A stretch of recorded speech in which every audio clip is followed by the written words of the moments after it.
And welcome back to the Upside Sports Network. My name is Michael. Remember, hit that subscribe button. It really does help us out. Appreciate all of you for joining our live stream. We already had a little bit of technical difficulty in the first attempt. Apparently, the sound wasn't working, but hopefully, we fixed it, and let's get rolling. Now, the game tonight between the Mavericks and the San Antonio Spurs, very important for both teams. Spurs need to ratchet things up for the playoffs after losing a tough one last night to Golden State, 100-94 in San Antonio. Tonight, they play the Mavericks, who are looking to lock up the 3 seed. If they win today and the Warriors lose tonight, the Mavericks get the 3 seed and avoid the Phoenix Suns for at least the first 2 rounds of the playoffs. Thank you for letting us know the sound works finally. Very happy all of you could join us. We did a live stream earlier today with the Rangers and Blue Jays game, first weekend of baseball of the season anyway. That went very well for us. 75 of you tuned in while we were live streaming, so we appreciate all of you for joining. Now let's see what the Mavericks can do and the Warriors can do in the season finale. Who ends up getting the 3 and 4 seed? If you're a Warriors fan, it's all about the health of Steph Curry and Klay Thompson, Andre Wiggins, and Jordan Poole. If one of those, all of those are unable to perform at their capabilities in the playoffs, the Warriors are not going to be very good in the playoffs. However, if they're able to get healthy, that's why they rested Klay Thompson and Steph Curry the last night, and possibly going to be resting them again today. If they can get all those pieces healthy, there's not a team that they should be afraid of. The shooting that they have alone with Steph Curry is legendary. We'll see how much success they have in the playoffs this time around now that Klay Thompson is back. So again, if you haven't hit that subscribe button already, please do so. Please and thank you. And it looks like the game is right around the corner. Looks like we had internet issues is why it dropped anyway for us. But as they get ready to go out onto the court, Boban, of course, doing the handshake line. Luka's best friend on the team right now is, of course, Boban. JJ Barea is no longer there. And we'll see what the Mavericks can do in the season finale. They go with a lineup, I believe, of their usual Luka, Brunson, Bullock, Finney-Smith, and Dwight Powell. That seems to be their lineup they like to roll with to start the game. Looks like that's the lineup they're going to go with today. Let's see if they can lock up that 3 seed if they win today and the Warriors lose. Now, for Warriors fans out there, your game against the Pelicans is very important for you as well. If you win tonight against the Pelicans, you lock up that 3 seed. You play either the Nuggets or the Jazz in the first round. The loser Mavericks will play the other team anyway. But like I said, it's more about that second round opponent. John Morant came back last night for the Memphis Grizzlies. They've had an unbelievable record without John Morant, but obviously they're a much better team with him on the floor. DeJounte Murray makes a man miss, gets a wide open 3 at the top of the key for one of his teammates, and they miss. Luka gathers rebound, gives it to Brunson, and away we go. The walking triple-double anyway, and Luka Doncic is on the floor after having his 16th technical foul of the year rescinded. It was kind of surprising that he was whistled for one anyway during the game yesterday. He was basically walking away, not even saying anything or looking at the referee. And I guess Tony Brothers anyway, the referee who whistled him for the technical, heard something in that direction and whistled the T. But obviously that was rescinded. That's why he's in the game tonight. A very important game for Dallas. But again, his technical fouls will reset in the postseason. So no need to worry if you're a Mavericks fan about him getting one tech here and then being suspended. Technical fouls reset in the postseason.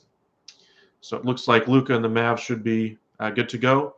Mavericks 3, Spurs 2 early on, kickball situation as Luka tries to get it over to Powell on the slip screen anyway.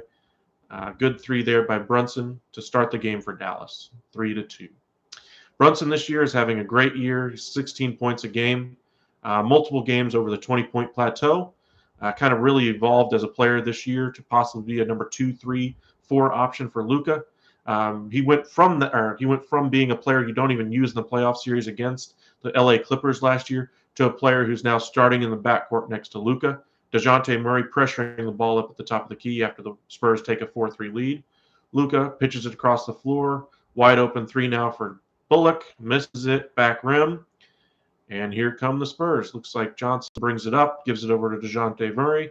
Back over to Johnson as he drives the lane. Pump fakes the pass. Goes for the layup and misses. Bullock the rebound. Doncic up the floor.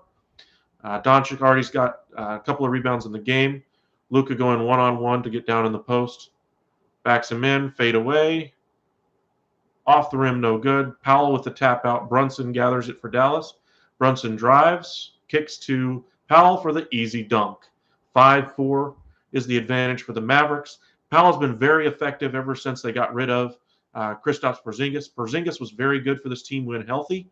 However, he just didn't mesh with the locker room, and that's why they decided to go ahead and move on from him. They were not able to find a real taker for his contract. Brunson drives the lane, draws the foul, and gets to the line. 5-4 Dallas again. 9 minutes, 37 seconds left in the first quarter.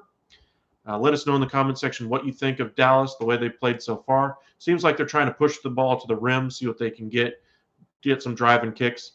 We've seen over the years that with under Rick Carlisle's system, kind of a flow offense. They've had a little bit more of a set offense this year than they have in years past, but it's still Luka making the majority of the ball handling decisions. That trade for Kristaps Porzingis did bring in Spencer Dinwiddie and Davis Bertans. Dallas actually had to give away a second-round pick in the deal in order to make the trade happen. All in all, things have worked out for both teams. Washington gets a big down low that can score. They already have a number of centers that they can rotate next to KP, so he doesn't have to be the number one defensive option down low. KP does like to play that 4 position, so he'll get to do so with Washington. Dallas got another ball handler. They've been looking for that secondary ball handler ever since Luka came into the league. Brunson hasn't been it for a couple of years now. However, this year he's finally getting some run in the starting lineup, and he's played very well next to Luka. Having him play on or off ball and Spencer Dinwiddie coming in and spelling one of those two is very good for this Dallas offense. They now are able to drive and kick to any one of their number of shooters that they have on the outside. Another foul down low. Dallas leads 6-4. Spurs just don't have any answer so far for the dribble penetration of the Dallas Mavericks. They're going to be severely outmanned, letting us know that Greg Popovich, of course, is the all-time winningest coach in NBA history. He passed Don Nelson earlier this season, the former Mavericks coach. Lenny Wilkins, of course, was the longtime leader at the top of that list.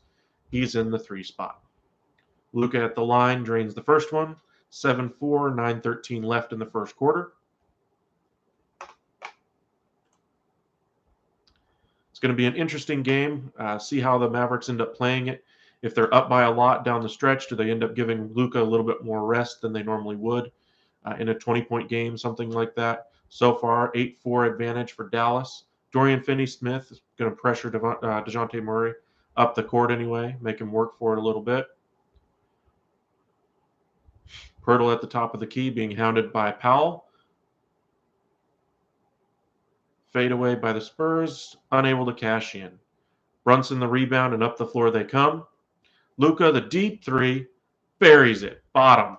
11-4 Dallas, 8:48 left. Spurs need a timeout. They need to stop this dribble penetration, but Pop likes to let them play, so we'll see how much further it goes. Spurs had an open layup, but pass it out to a 3. DeJounte Murray off the side of the iron, no good. Didn't look good at all.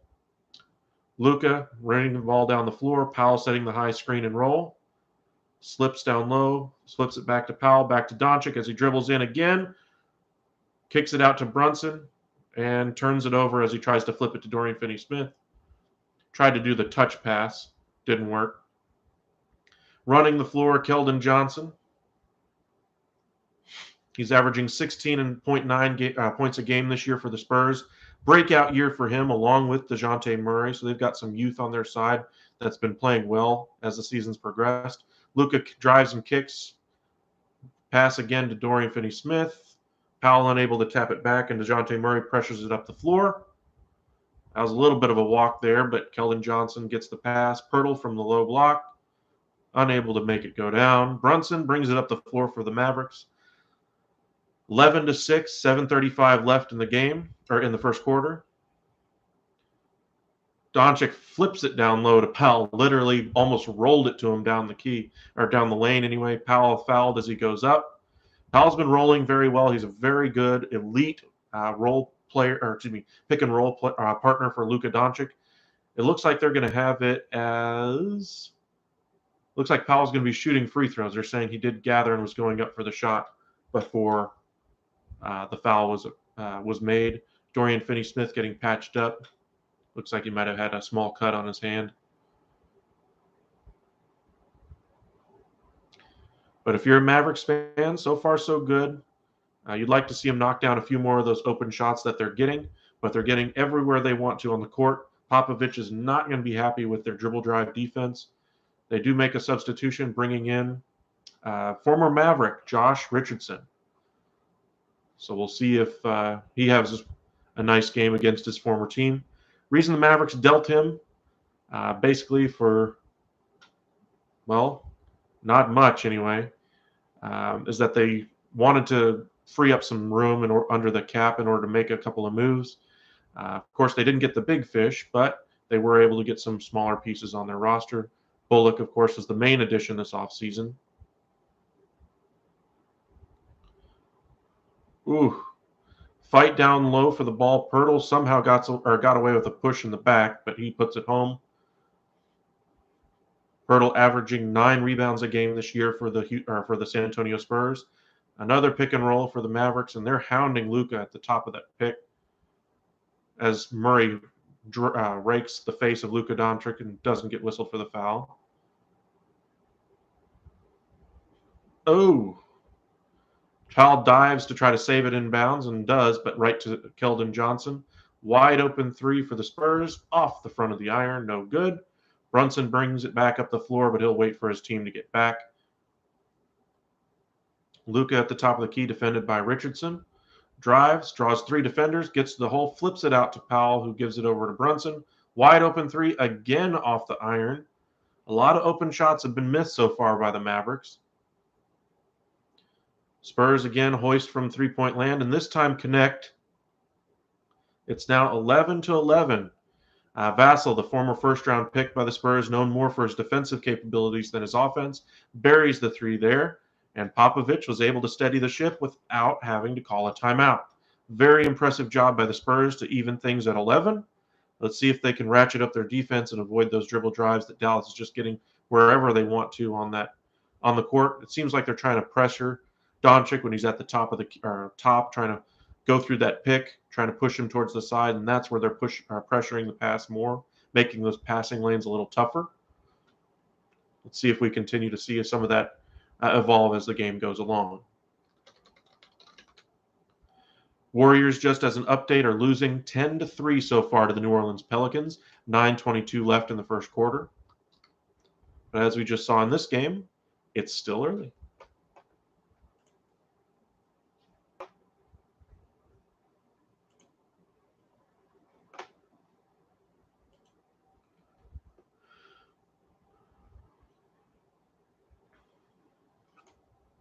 Let us know what you think in the comments section of how both teams are going so far. Warriors just got hot. It's now 13-9 anyway.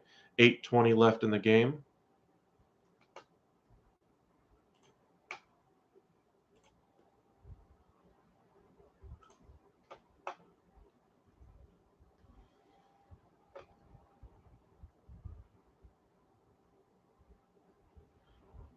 (13-12). 7:49 left in the game. Warriors do have a couple of fouls on them. Pelicans have yet to be whistled for a foul in the game.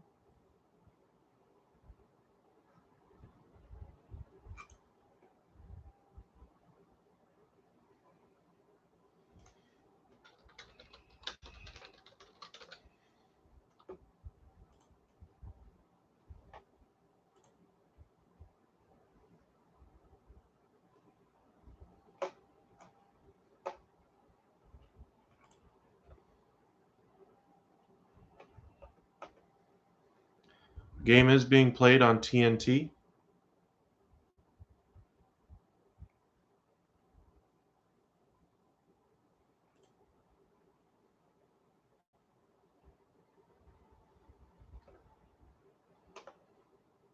Lakers, of course, are not in playoff contention this year, have been eliminated. LeBron is out for the game, of course. Lakers did not perform well at all this year, struggled with pretty much every aspect of the game, staying healthy, transition points. LeBron was pretty much the LeBron that he was with the Cleveland Cavaliers when they were gutted as a team. However, The Lakers just don't have enough pieces in order to make a LeBron performance like that work. Anthony Davis was non-existent for most of the season.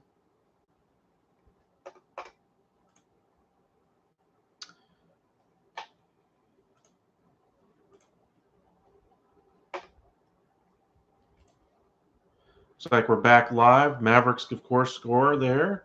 13-11 Dallas. Vassell again for three. This time connects again. Looks like he's finally finding the range after missing a couple of open threes to begin the game. Vassell for the Spurs knocks in a couple to give them the 1-point advantage. Brunson draws a double on the sideline. Doncic flips himself into the air, gets it to Bullock, who gives it to Brunson, who misses another wide open three. Up the floor they come. Keldon Johnson not able to get the finish. Doncic the rebound. 5 minutes left in the first quarter. Looks like we're going to have Spencer Dinwiddie enter the game momentarily. Doncic with a lollipop pass, unable to get it to his teammate in time. However, he drives, gives it to Powell, and dunks.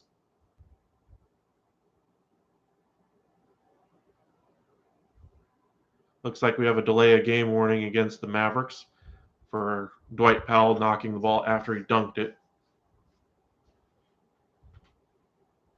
Delay of game warnings, to me, they serve a purpose as long as you do them early in the game as far as getting the ball in and out. But you're not really going to be called for a technical for that nowadays unless you're really egregious with it. Brunson has it at the top of the key, gives to Powell. They want to give it to Luka on the block. Left foul line extended. Drip backs it down on Richardson. Goes right over the top of Richardson, unable to put it in. Knocked around, and Johnson gets it. Keldon Johnson again for three. They're just hoisting some shots today. Powell gets the rebound over the top of Brunson and says, "Excuse me, pardon me," and they bring it up the floor. Brunson drives wide open down the middle, lays it up and in. Brunson is hot after being thrown to the floor by Pirtle on the other end. Powell commits the foul on Johnson as they push it up the floor. One thing about this Spurs team, they are youthful. They do have a lot of energy, so you need to get back on defense. Pirtle did make some contact to the body on Brunson, but he did go straight up, so there wasn't really a foul there. I can see where the referee was correct. Brunson hits the bench, but Dinwiddie goes in for him.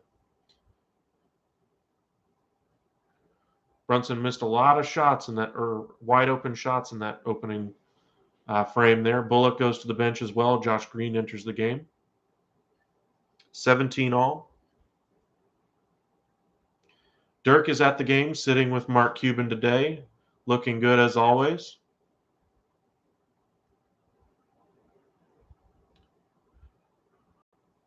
Spurs pressuring the inbounds pass.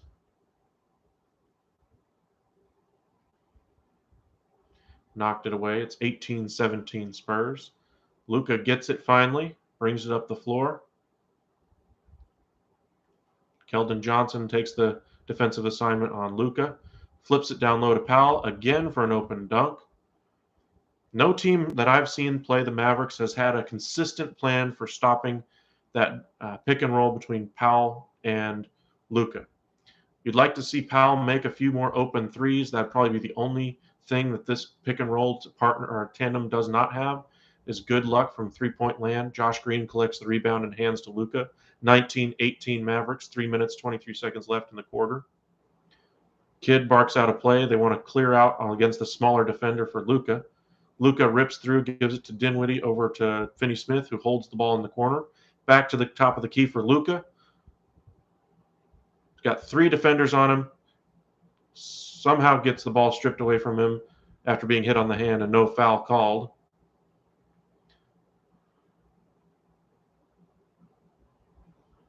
Keldon Johnson again drives to the bucket and scores. He's got a lot of athleticism to his game. Really can move, tall, lanky defender as well. I can see what the Spurs like in him, and him getting 17 points a game on offense is very nice. Luka almost commits a frustration foul there after not getting a whistle on Keldon Johnson as he was being hounded up the floor. Finney-Smith collects the rebound. Both teams have had their opportunities kind of cement their authority on the other team early in this game. Green, the open three in the corner. Luka finds him and nails it. Timeout Spurs, 2:17 left in the quarter. 22-20 Dallas. Checking in on the Warriors game. 17-15 Pelicans are in the lead.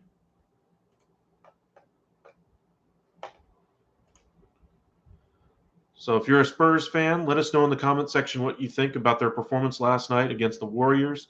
Surely they're going to have to kind of conserve some energy as this game goes along, so we might see a deeper bench than usual for the San Antonio Spurs.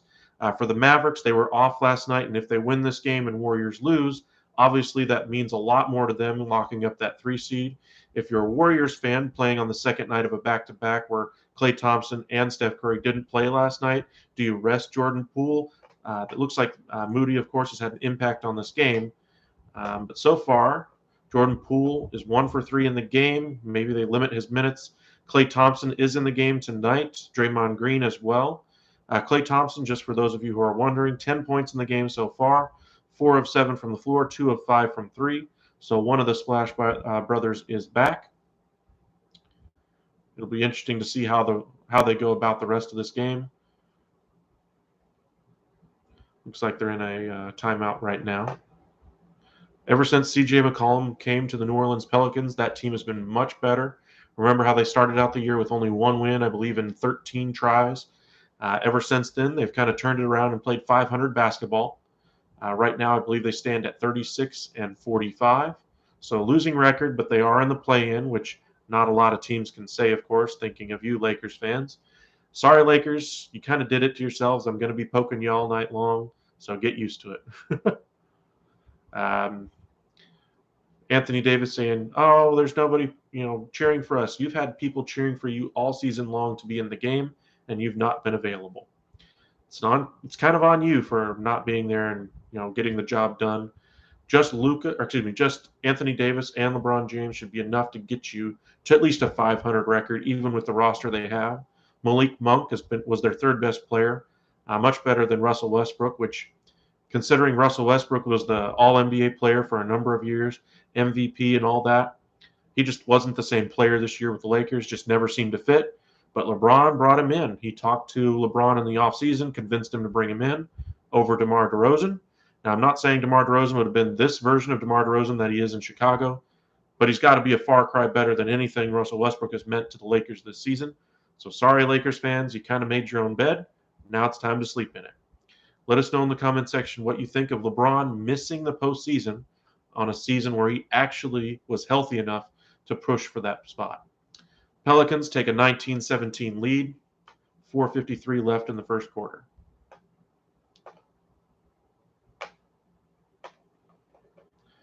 Another 3 for the Spurs, knocked down. Looks like Trey Jones just came into the game and knocked it down. They got a lot of youth on this team. DeJounte Murray kind of elevated himself to star status this year. Luka drives, floater, off the backboard and in. Davis Bertans is getting up off the bench.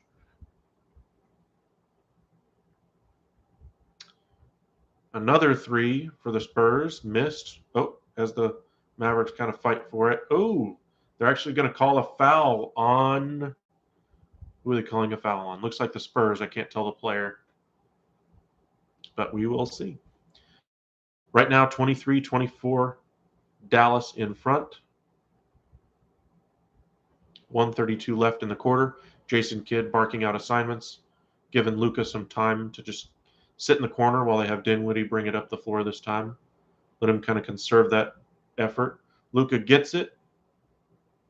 DeJounte Murray on him as he brings a double team. Luka leaves his feet again for a pass. Marquise Chris down low, unable to put it home, but a foul is called. Looks like it is on the Spurs this time again, down low. Mavericks are just abusing them as they drive through the lane and get down low on that pick and roll offense. Marquise Chris was wide open for like 3 seconds in the key, so he almost could have been whistled for a 3-second violation there. Luka gets him the ball, though, and then immediately goes up for it. Chris knocks in the first free throw. 2-point lead for Dallas. Davis Bertans into the game.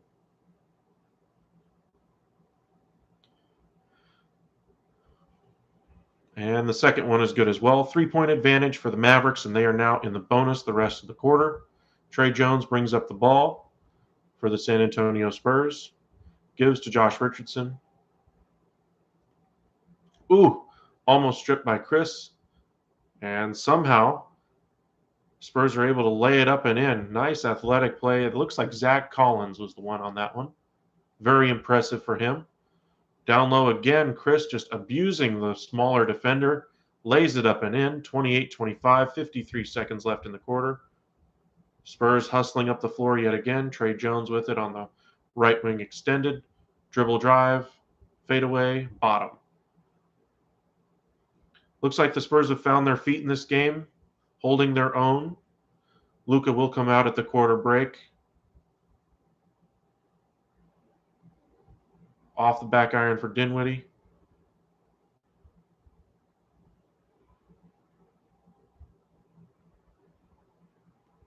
And the Spurs take the lead. Kind of a loose ball, sloppy play there for both teams. And now the Mavericks will hold for the final shot of the quarter. Mavericks have been a much better defensive team. This season, Jason Kidd has finally got him playing kind of a switchable defense. A lot of good defenders on this team. Dorian Finney-Smith, Reggie Bullock, Maxi Kleber kind of leading the way there. Josh Green, the former first-round pick, has actually played an impactful role for this team. Dinwiddie was short on the shot, and the quarter expires. Spurs lead 29-28, and we'll see what the second quarter brings. Both teams need to ratchet up their defense. Spurs need to stop that dribble drive, pick and roll offense. For the Mavericks, they're just giving up too many open, quick transition shots and not getting back on defense. I'm sure Kidd will give them an earful about getting back on defense when they get into the timeout. Flipping over to the Pelicans and Warriors. Warriors have taken the advantage 25-23. Both games are still close, so we'll see as the games go along how the teams are faring. Looks like we have Jordan Poole has 4 points in the game. Draymond Green, 2 for 2 in the game, did hit his only 3 of the game, 5 points for him. On the other side, Murphy, the third for the Pelicans, has 7 points. Looks like the Larry Nance Jr. is back on the floor for the Pelicans. He was injured for the majority of the season, traded from the Portland Trailblazers to the Pelicans in that deal with C.J. McCollum. So he should give them some vital veteran minutes up front to kind of supplement the, Hayes and Valanciunas there as well.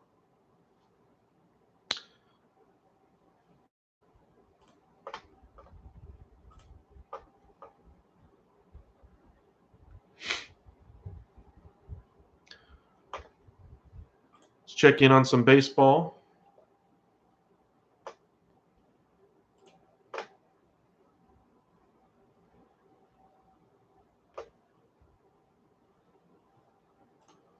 Red Sox Yankees 4-3. Red Sox are leading the Yankees. Former starter Jonathan Loaisiga is in the game. Bobby Dahlbeck is at the plate.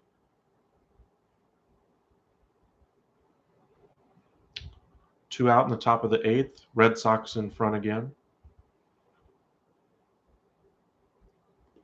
Your scoring in the game: JD Martinez hit a double off the wall. Devers scored to kind of open the scoring for Boston. Christian Arroyo hit a sacrifice fly in that same inning, allowing Bogarts to score. In the third, Giancarlo Stanton hit a single and allowed Anthony Rizzo to score. Judge moved to second on the play. Jonathan Arise hit a sacrifice fly in the top of the fourth, allowing Christian Arroyo to score there. In the bottom of the fourth, Rizzo hit a single, up the middle anyway. Isaiah Carnafaluffa, the former Ranger, scores, and another former Ranger, Jose Trevino, who got the start at catcher today for the Yankees anyway, got scored as well, knotting the game 3-3. In the sixth, Bobby Dahlbeck hit a home run over the center field wall. 4-3 is where we're at now, and Dahlbeck is back up at the plate for the Red Sox.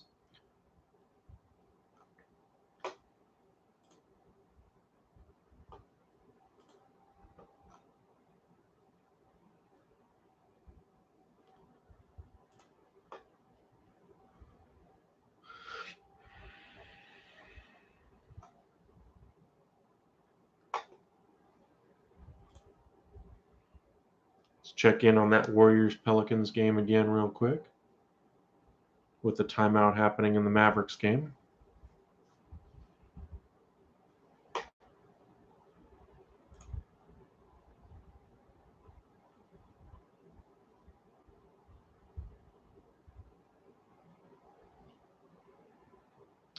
So far, the San Antonio Spurs are winning 29-28 in the game. The Pelicans, of course, are in the other game losing 23-25. Yankees are losing 4-3. But again, for this game, the Mavericks versus the Spurs, Spurs are in front at the quarter break. Thank you for joining us, Mr. Tim Jenkins.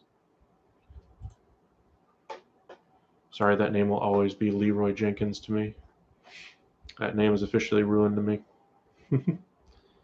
For those of us who played World of Warcraft in our younger days.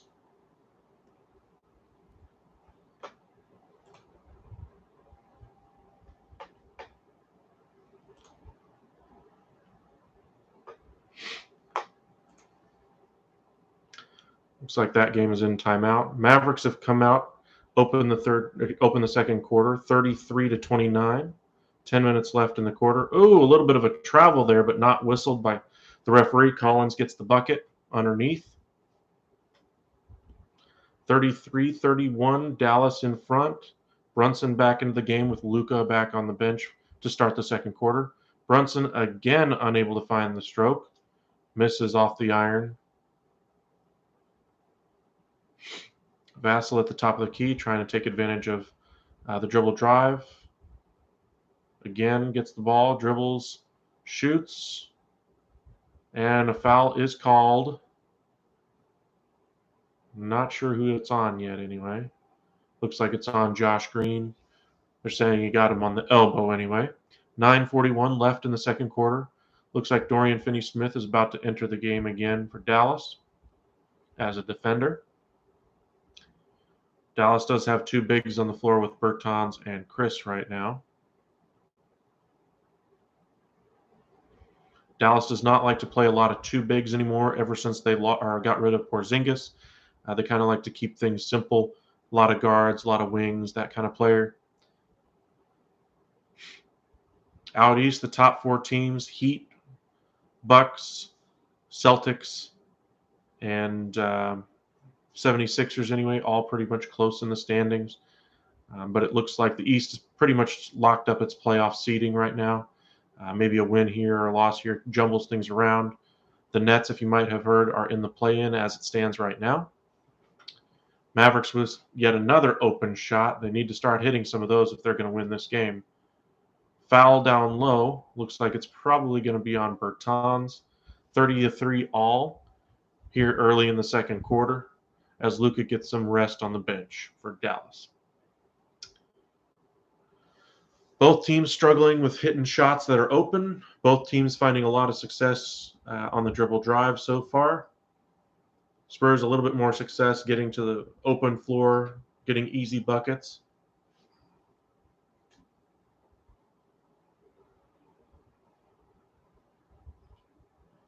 Foul shot is good as the Spurs take a 1-point lead. And the second is good.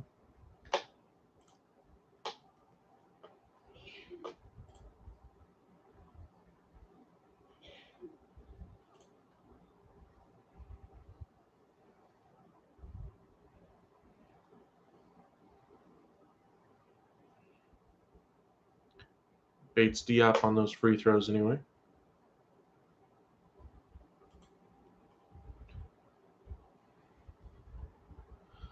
Brunson picked up his dribble before he crossed the half-court line.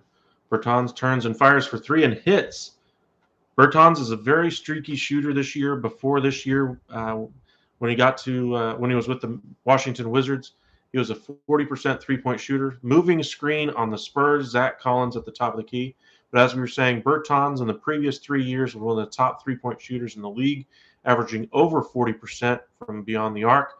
This year, I believe he's at 29% right now, but they need him to finally find the range. Bigger issue for Dallas, though, from a three-point field goal shooting perspective is going to be Maxi Kleber. Early on in the season, he was hitting about 30%, about what Bertans is. Another 3 by Bertans, a catch and shoot shot there, a tough shot from deep. Great play for the Dallas Mavericks. Brunson down low getting abused. Flips the ball around. DeJounte Murray for 3. Short. Collins taps out the rebound. Bates Diop goes to Collins down low. Flips it out. A 3. Tipped around the rebound. Brunson gets it and runs in the open court. Has Bertans next to him. Brunson pushes down the floor. Unable to get the layup to go. No foul whistled. And the Spurs will slow it down. Bates Diop gives it over to Murray. Drives. Goes against Bertans, who is not a good defender. Somehow misses the easy bunny. Vassell tips it in, though, and it's a 39-37 game. Dinwiddie trying to post up here. Blocked out of bounds by Bates Diop. It looks like we're going to have a substitution here. Possibly Dwight Powell, but I can't tell from here. Let us know in the comment section what you think about how both teams have played so far. Both teams are missing a lot of open shots. Bullock comes on into the game along with Dwight Powell. Bertans catch, flips it back out to Bullock. Drives, flips it up. Oh, that was an ugly floater. Hit the backboard but didn't hit anything else. Looks like they're trying to target Brunson in the pick and roll game.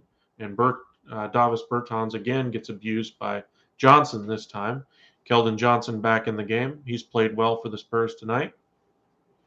He's a nice piece going forward, lanky, tall. Seems like they've got a couple of good ones like that now. Bullock on the drive, another floater. This one off the back iron. Bullock tries to tip it in. Bertans tries to Powell tries to tip it in, no good. Keldon Johnson with it against Brunson, flips it over to Pirtle, to DeJounte Murray at the top of the key and drives against Powell, flips it up on the foul, no good, Dwight Powell is whistled for yet another foul. I believe that's at least 2, maybe 3 for him. So we'll see what Dallas wants to do. If that is 3, I'll have to check if that is his 3rd foul or not.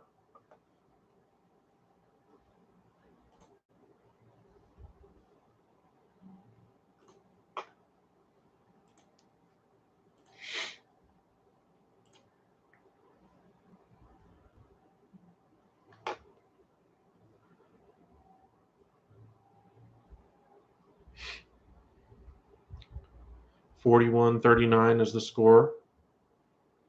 Brunson dribble drive, flips it up, finally hits bottom. Maybe that'll start something for Brunson, who has not shot the ball well early in the game. A lot of misses off the iron, bad misses. Murray, of course, dribble drives. Pirtle wide open in the lane, flips it to a wide open DeJounte Murray. No good. Pirtle flips it up and in. 43-41 Spurs. Just abused the smaller Brunson on that rebound there. Luka is back in the game. Double team, flips it over to Bullock, gets it back. How that was not a foul, I don't know. But DeJounte Murray gets a wide open dunk. Luka, again, pressured, double teamed. Drives, flips it up. No good, but there is a foul this time on Murray. Looks like that one was more of a bailout foul call that time. And we have a timeout in the game. 45-41 Spurs. Mavericks holding close, even with a bunch of missed shots today.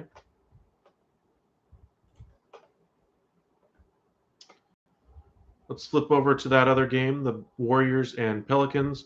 Warriors 27, Pelicans 26 at the quarter break. Looks like your leading scorer in the game for the Warriors, Klay Thompson with 12. Off the bench, Gary Payton II has 4 points.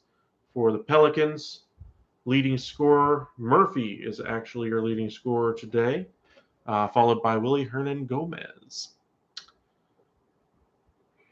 So far, CJ McCollum is held scoreless. Would not have expected that with him being probably the lone scorer in that starting lineup. The bench, Alvarado has 4 points.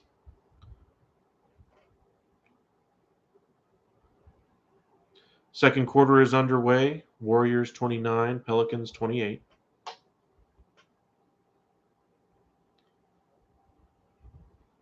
Warriors are 52-29. They do have a winning record away from Golden State this year, 21-19. Pelicans at home are 19-21.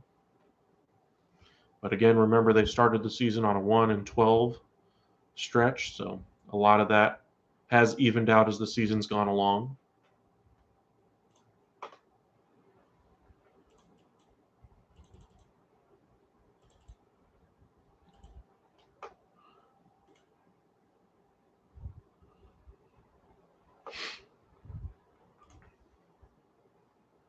So as far as the game so far, we've seen Dallas get a lot of dribble penetration into the lane. They haven't had much success as far as finishing on those on that dribble penetration. Had a lot of movement of the ball, but they just haven't been able to hit those shots that they were hitting for most of the games. But that's going to be the story in the postseason for Dallas. If they can hit those shots, they should be a very formidable opponent against any team they face. If you'll remember last year, it was pretty much the Luka show in the playoffs. They didn't really have much going outside of that. They might have had one or two pieces being able to knock down shots in each game, but they weren't able to play collectively as a group that way. We'll see if they get enough firepower this year with the addition of Reggie Bullock. Maybe they're able to stop a few more of those buckets than they were the other way. Looks like the game is back. Dwight Powell is going to go to the line here. Kind of giving some props right now to Dwight Powell. Kind of a nothing stat anyway, but perfect free throws or perfect field goals in a game. Looks like there was a technical foul during the timeout.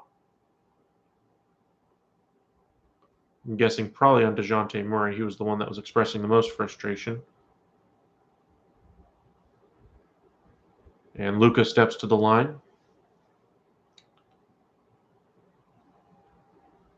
His first one, up and good. Maybe they can get Luka going by hitting some foul shots, give the team some confidence. Cleveland beat Milwaukee today to finish out their season. Atlanta thumps the Rockets. Hornets thump the thump the Wizards. Indiana lost against Brooklyn today. They did not have their full complement of players, though. Knicks beat the Raptors. Knicks are out of playoff contention, obviously. Raptors in the play-in. Luka fires the ball. Oh, my! What a foul by the Spurs. Yanked him to the floor. Oh. Trey Jones just grabbed Powell and yanked him to the floor. One-arm fireball pass. And it was just a good hard foul, though, but it looked a lot worse live. Really strong play by Jones, anyway. Spurs over there. He was in a land of Spurs there, being brought up anyway.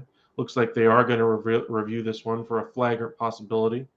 Remember, all you need for a flagrant run is an unnecessary or excessive force. That could possibly be what they're looking at here to get the excessive force. There was no contact to the head. It was all on the arm, trying to keep him from going up and getting the layup there. To me, that's just a good, hard personal foul, even if you're a Mavericks fan, which I am, just for full disclosure.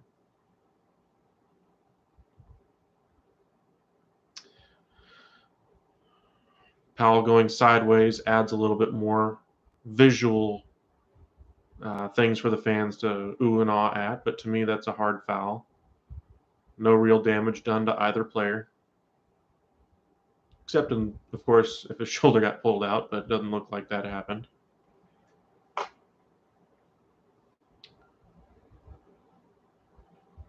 Looks like they've come to a decision. And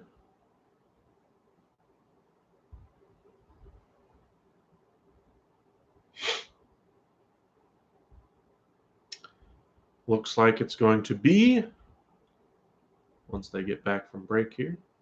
Come on, come on. Common foul is what it looks like it's going to be. Should be the right call anyway. Nothing really too excessive there. Was no contact to the head. If you're a Spurs fan, you know that's what you like to see, a good hard foul by a small guy on a big, not allowing him to get the and one. You see too often they just tap him on the wrist and allow him to go up for an easy layup. Jones did not let that happen here. Powell does not convert on the first free throw. So again, more missed opportunities for the Mavericks, just not hitting their shots, which has been the problem at times this season for Dallas. If they're hitting those shots, they win. They play great defense. That's kind of their calling card. If they don't hit those shots and play defense, they lose. In a sense, you could almost say the team that has the lead at the end of the game wins. Anyway, Luka gets the rebound down low, brings it up the floor. The Mavericks play with the slowest pace in the NBA. No surprise, given how Luka likes to play. Brunson gives it up to Finney-Smith. Luka crossing up the defender. Zach Collins anyway flips it up, no good. Doncic gets the rebound against Collins, backing him in, flips it up, and bottom and the foul. What a shot. Oh, I'm sorry. I thought it was Collins. It's Wisekamp he was going up against. What a great move by Luka. Popovich, all he can do is just go, come on, guys, collect the rebound. They were unable to do so off the first Luka miss. Luka tracks down his own rebound, fakes a pass behind the back, flips it up against the smaller Wisekamp and in. Wisekamp kind of knew it. And it looks like we're going to have a timeout on the floor.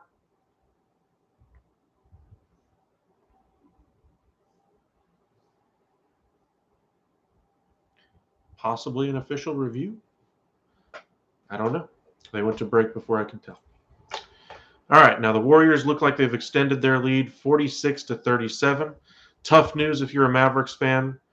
Pelicans have come out very flat in the second quarter here. They're going to need to turn it on here as the game goes along. If they don't keep it close, I expect the Warriors are going to probably pull away here if they don't get some buckets. Of course, CJ McCollum hasn't scored yet in the game at the quarter break anyway. Let's flip it over there and just kind of see what's going on. And, of course, they're in a timeout as well. Well, that's what happens during a live stream. You can't exactly, plan when the timeouts are going to happen. As my folks like to say, why are there commercials on? It's almost like these commercials are planned to be at the same time on every channel. Well, it's not that way with sporting events, but sometimes it seems that way.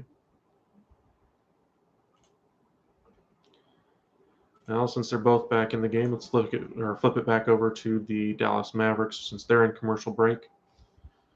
Again, just to kind of relay everything, if the Mavericks win today, Warriors lose. Mavericks get the 3 seed in the West.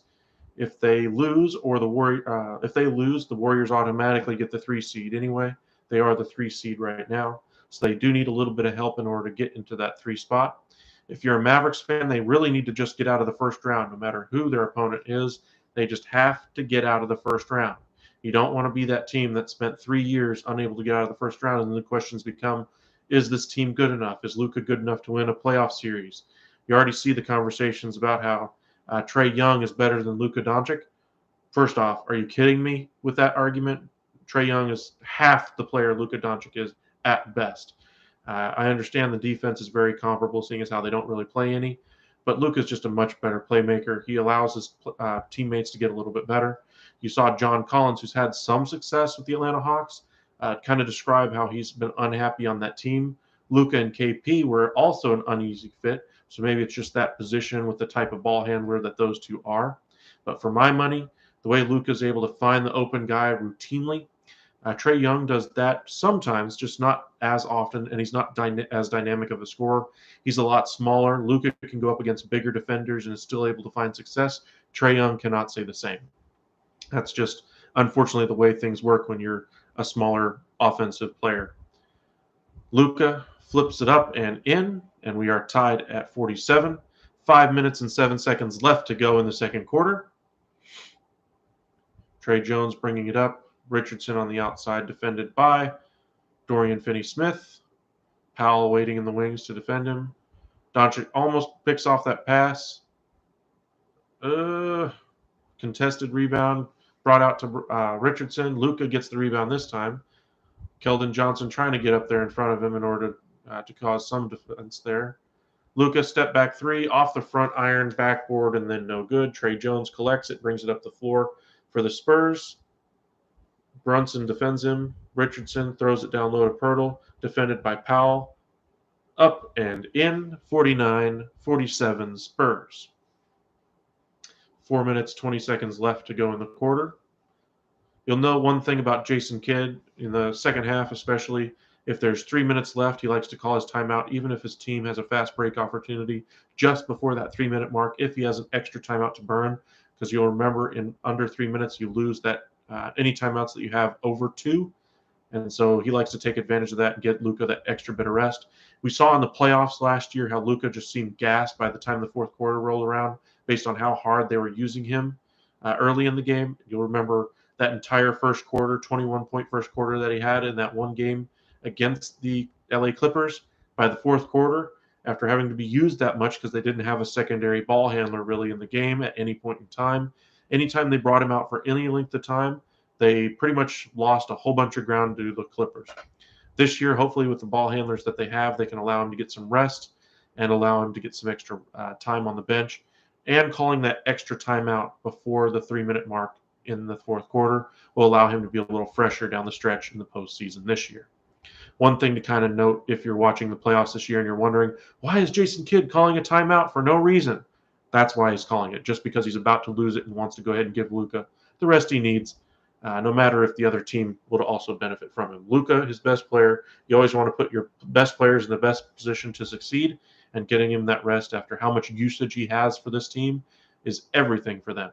Luka slips it to Dwight Powell, kicks it out to Green, back over to Dinwiddie, back to Green, no good. Green gets the rebound, flips it out to Bullock, to Powell, to Dinwiddie, to Luka. Luka drives, layup, good. And no foul as he stares down a referee. Doesn't look like he said anything, but just stared him down. Luka's got to be careful because he does have a reputation for picking up technical fouls. Loose ball, Luka on the floor, picks it up and is hammered by Keldon Johnson while they're rolling around on the floor. Great hustle play by Luka Doncic there. The one thing about Luka on defense is he will let if there's a good ball handler on the other side that he's trying to defend, he's going to be roasted on every single one of those.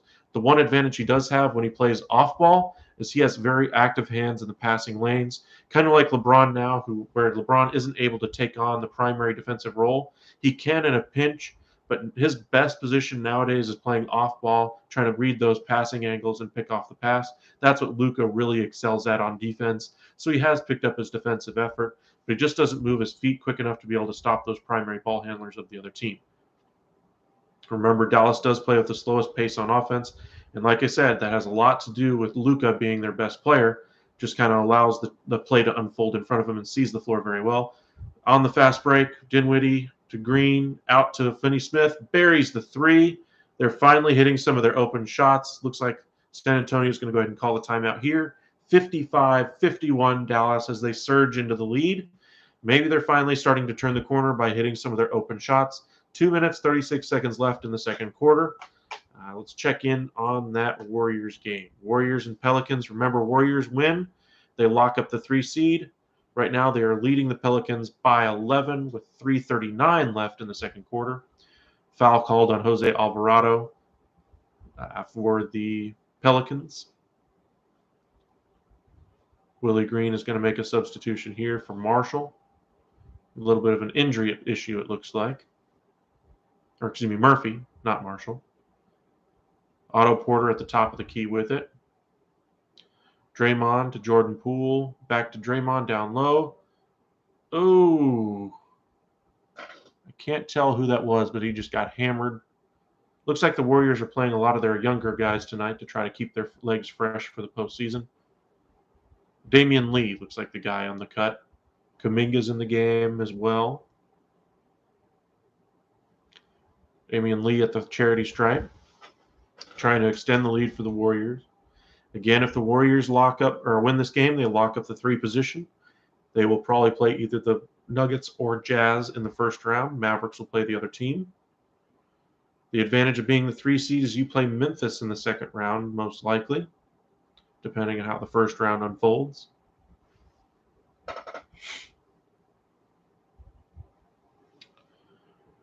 Damian Lee averaging 7 points a game this year, 44% from the field, 20 minutes a game. Plays a lot more, obviously, when Steph Curry and Klay Thompson aren't playing. Tonight, Steph Curry is out again. Pelicans with it. Drive, flips it up. That's a weird floater, but somehow it goes down. 55-44, Warriors in front by 11. Lee with it. Offensive foul down low. Jonathan Kuminga throws the smaller defender to the floor. Now maybe this is the start of something good if you're a Mavericks and Pelicans fan. Oh, now I see what it was. Kuminga's trying to ward off the team with both of his arms outstretched and just nails Alvarado right in the face. That was the offensive foul. Sometimes being smaller does have its advantages. Hernan Gomez tries to go up for a dunk and absolutely gets it blocked. Way too much time, gathered it too low. That is not how you teach it if you're in the NBA. 2 minutes, 55 seconds left as they go to a timeout. Good start for the Warriors tonight in a game they have to win. Spurs have crept back into the lead, 56-55. Luka driving, flips it up. Looks like there was a foul called on that one. Pirtle possibly being the guilty party as he took on yet another double team. A lot of teams like to pressure Luka at the top of the key when he has the ball coming out of that pick and roll. See if they can force an errant pass. Another flip over to the greatest player in Mavericks history in Dirk Nowitzki. Hats off to you on an excellent career. Getting his statue in his honor outside the stadium, I believe next year. Had his number retired and banner raised to the rafters this year, and has been out of the league now for a couple of years. Luka buries both free throws, 57-56 Dallas. Minute 38 left in the quarter. Keldon Johnson gives to DeJounte Murray. DeJounte Murray pressured by Bullock. Bullock smothering defense. Josh Green takes over the defensive responsibilities. Bullock back on DeJounte Murray to the corner for Keldon Johnson for three. No good.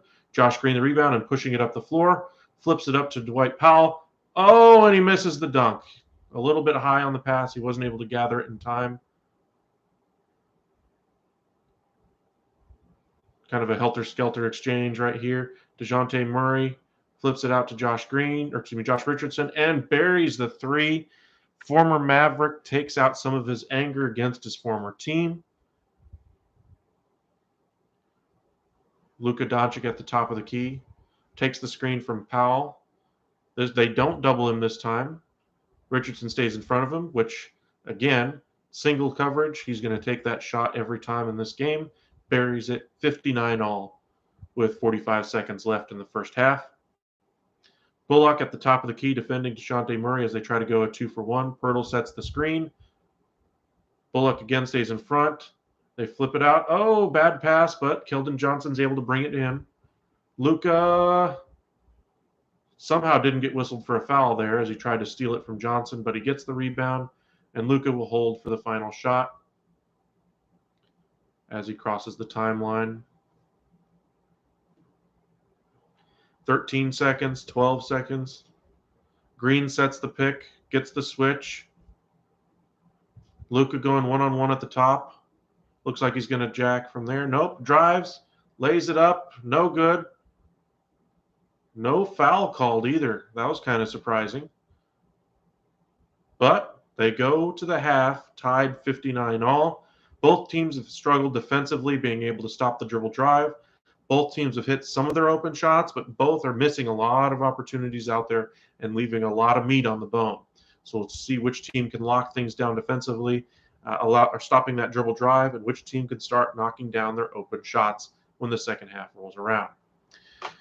Well, now that we're at the half, let's flip it back over to the Warriors game just to kind of check in before the quarter break. 2 minutes and 41 seconds left there. 9-point game. Warriors in front. Klay Thompson shoots for three. Bottom. Back to a 12-point advantage for the Warriors as Jose Alvarado brings it up for the Pelicans. Pelicans have a lot of nice young pieces, but where's the offense going to come from as they miss yet another wide open shot? That's the one thing I worry about for the Pelicans going forward is what their team is going to look like. They don't really have a lot around Zion and C.J. McCollum, players like that. They just don't have a lot of pieces. Brandon Ingram is not in the game. He is out as well. Tony Snell is in the game as Damian Lee lays it up and in. It's now a 14-point lead for the Warriors, and they're not playing their A pieces.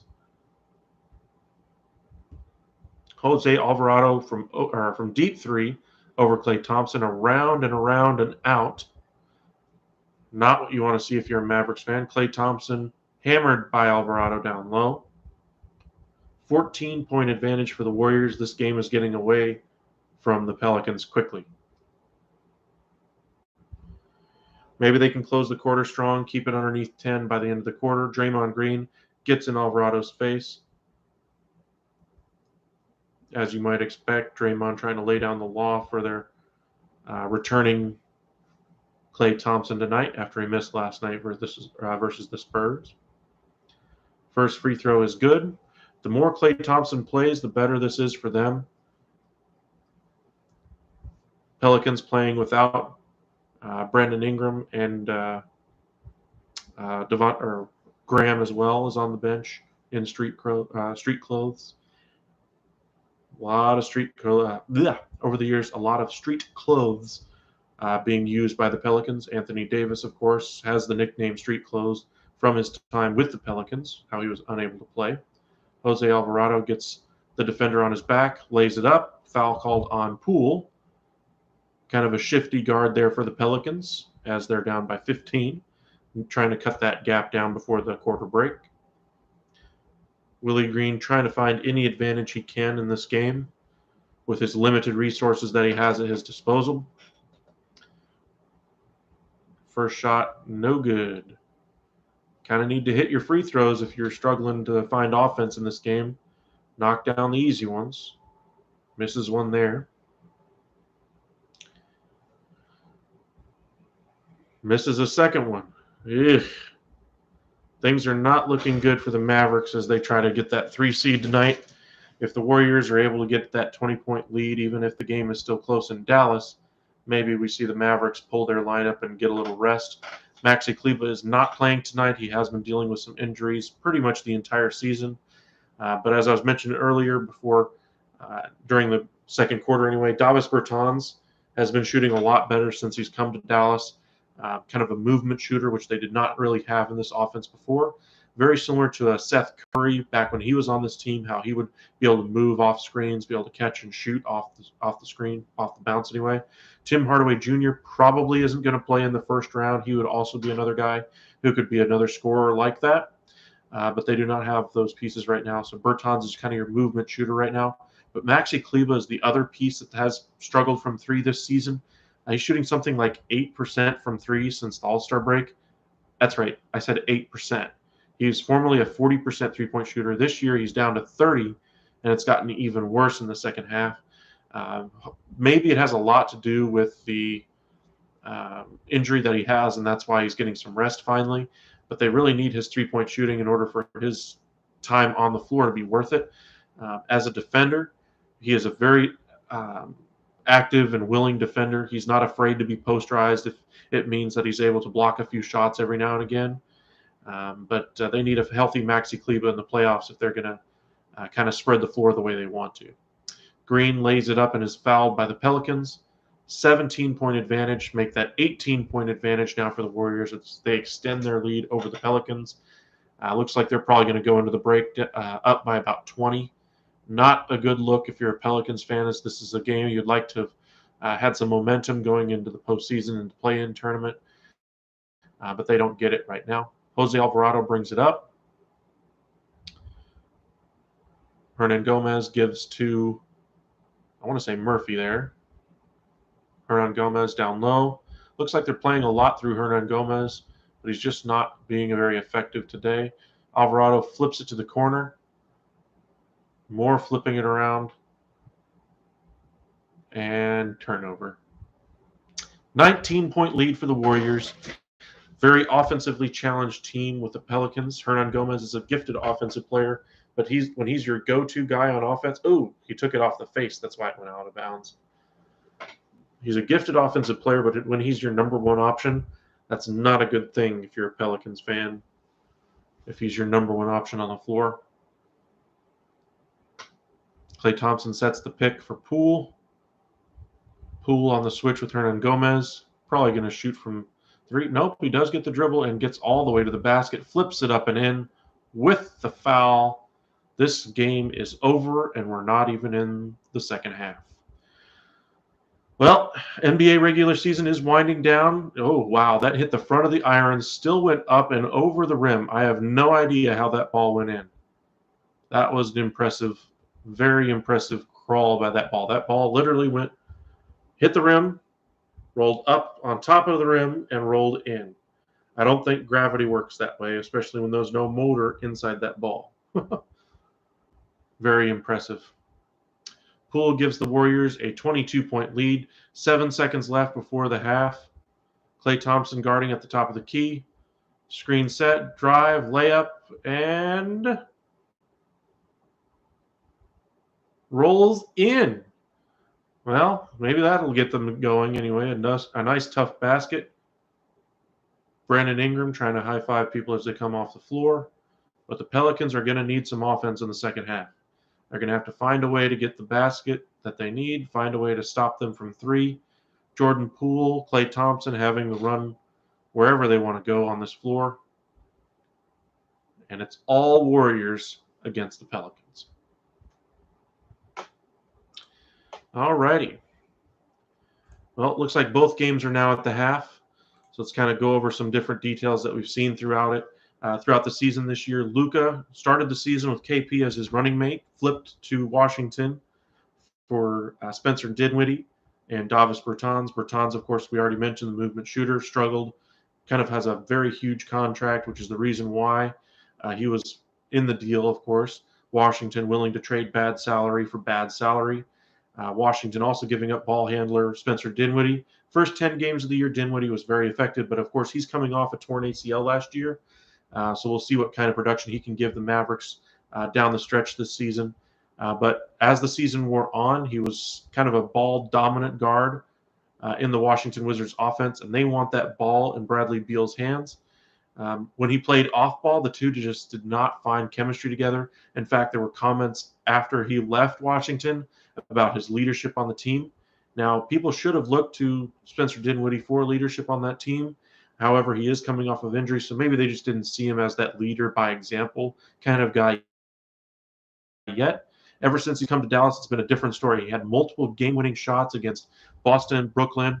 I believe he had one against Philadelphia as well earlier this season when he did come over from the Washington Wizards, so immediate impact there.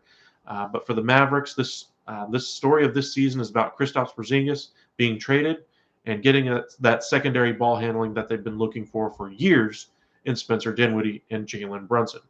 This offseason will be interesting for the Mavericks. Will they retain the services of Jalen Brunson? He will be a free agent this offseason.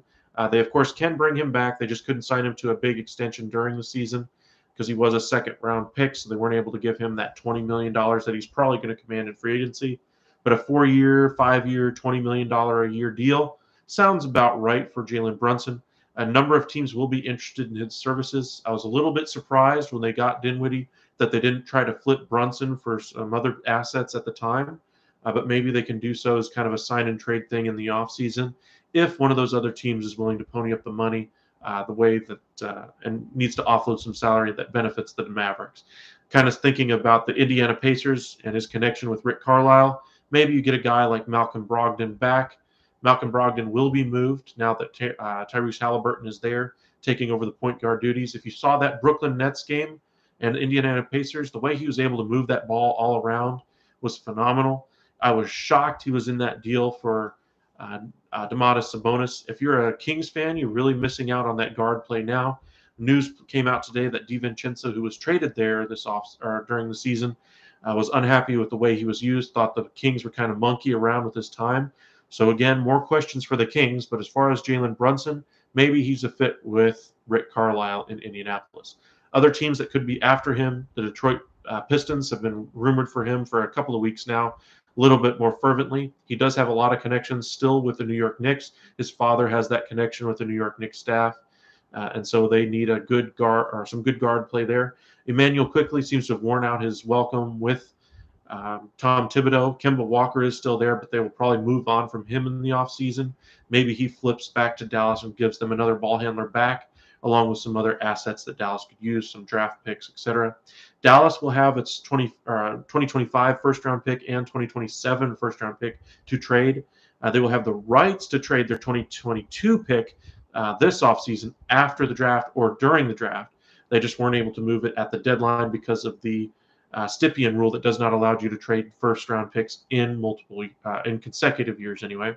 There are some protections on the pick in 2023. So if for some reason the Mavericks lose, 60 games next year and are in the lottery, that pick will not convey. But who expects the Mavericks to be in the lottery next year? Nobody. Knicks fans can hope for it all they want just to kind of laugh at the Mavericks a little bit more. But the team that has traded Porzingis both times has won the trade.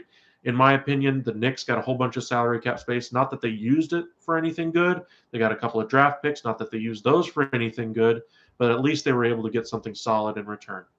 If you're a Dallas Mavericks fan, moving on from Kristaps Porzingis allowed greater opportunities and allowed you to play smaller, allowed Dorian Finney-Smith to play that 4 role and Bullock to come off or move from off the bench onto the starting lineup. He's been very effective for you as well. It'll be interesting to see the return of Tim Hardaway Jr. when he does come back. But we don't really know a timetable. The type of injury he has, it's more of a wait and see kind of a thing. I believe he fractured his pinky toe in his foot, so it's kind of hard for him to cut and move on the court. And so he'd be a liability both on defense and on offense. But once that does heal up, he should be back to being the shooter he was beforehand. He's been practicing with the team a little bit here and there. He's also been getting in a lot of shooting over the past couple of months. So we'll see if maybe he dials it up better.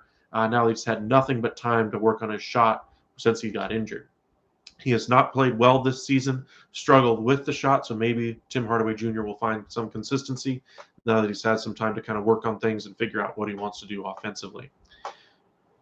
But we're still at the half anyway in both games. The Warriors are dominating the Pelicans. Mavericks and Spurs are tied at 59. Mavericks need a win here and the Warriors to lose in order to gain the 3 seed. But it looks like the Pelicans are not up to the task of beating the Warriors today. So it looks like Dallas is probably going to go into that 4 seed today. And then they'll play either the Nuggets or Jazz, depending on how things fall between those two in the finale of tonight's games. In the East, we've already mentioned the top 4 teams out East anyway. We saw the Celtics get beat by the Mavericks earlier this season. We saw the 76ers be beat by the Mavericks earlier this season. So Dallas has had a lot of success against Eastern teams this year. Milwaukee Bucks, they just played them tough. If you remember, Giannis had that MVP week, and then that first game after that week where he was considered MVP or being brought up in the MVP discussion a little bit more, it was the Mavericks that kind of shut that down. The defense that they played against him and Chris Middleton, Drew Holiday, that entire Bucks team, they ratcheted up in the second half and were able to walk away with a victory there as they played very well. Let us know in the comments section about what you think of the Mavericks and their chances in the playoffs this year. I believe they need to get out of the first round. They absolutely have to get out of the first round. If they don't get out of the first round, I'm going to question where the team is headed as far as the other pieces on this team. They did make the first move, getting rid of Kristaps Porzingis. More tradable contracts were brought in. But if they don't get out of the first round this year, they're going to need more than get more tradable assets. They need to be able to bring in some impact players to play alongside Luka. Because if this team doesn't get out of the first round, obviously this collection isn't getting it done and movement needs to happen. Mark Cuban kind of saw that writing on the wall. That's why he decided to make the move and go from Donnie Nelson and go towards Nico Harrison. There was some discussion that maybe Damian Lillard will ask out of Portland last offseason. Maybe that conversation strikes up again. Dallas does have a lot of ball movers now, so maybe they have some pieces that could go back the other way. But the backcourt of Doncic and Lillard would be absolutely abysmal on defense. So I don't know if that's the right move. But at this point, any asset that you're able to get back, any impact superstar level player, is a step in the right direction. We saw the Mavericks kind of twiddle their fingers and not pull the trigger on a number of moves that they could have. They could have gone after DeMar DeRozan in the offseason. They could have gone after a number of other players, made the trade for Vucevic if they really wanted to kind of go with a big Twin Towers kind of approach. They haven't pulled the triggers on those type of moves. Zach LaVine, of course, could have been had before the trade for Vucevic last year. Now that Chicago is much better and built a team around him, Zach LaVine is not going to be coming to Dallas this offseason, no matter how much Dallas fans might have wished for it a couple of years ago. Now, of course, Bradley Beal could be mentioned as a trade candidate yet again, but as we've seen, he seems to have pretty much put his foot in the ground as wanting to stay in Washington. We'll see if that remains to be the case as another losing season happens for the Wizards. Let us know in the comments section which player you'd like to see the Mavericks go for in the offseason, and we'll see what happens. Looks like we're back from the halftime anyway. Both teams have gotten a bucket as they come out of the break. Brunson takes the dribble drive from Powell, kicks it back out to Luka, back to Brunson, resets the drive, goes against Pirtle, shoots the three, and off the back iron again. Brunson still struggling to find the range on the shot. Pirtle trying to seal his defender down low. DeJounte Murray with it on the wing, gives it to Pirtle, back to the outside for Vassell. Loses the ball. Picked up by Brunson, 3-on-1, drives, lays it up and in. Very nice pace by Luka there, just very smart, knows where the team is going to go if he looks one way, fakes another, those kinds of things, and was able to get the easy bucket at the hoop. Powell knocks it out off Pirtle. Pirtle is not happy and is screaming at the referee. I do not understand why there's not a technical for that, because obviously they're not paying attention to Pirtle. Pirtle is still advancing towards the referee. It did go out off Powell, though. Went off his heel. Looks like the Spurs are going to retain possession. Johnson, almost an air ball there.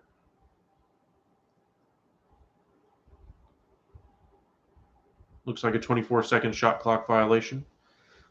63-61 Dallas, 10 minutes left in the third quarter. Again, it's kind of academic at this point. If the Warriors win, it's all over. Dallas gets the 4 seed. The Warriors take the 3. Dallas would either play the Jazz or the Nuggets. Luka somehow flips it out to Bullock, who flips it to Finney-Smith, who finds the range again. Finney-Smith has been very good in this game. They just haven't given him the ball enough. So maybe they start to find him a little bit more. He seems to have found the range from 3. Brunson taken out of the play on the screen. Wide open player is Murray. Bottom. Brunson has been a liability in the game for the Mavericks today, but they haven't taken him out. We'll see what kind of success he has in the postseason. But right now, he's going to be played off the floor if he can't hit a shot again.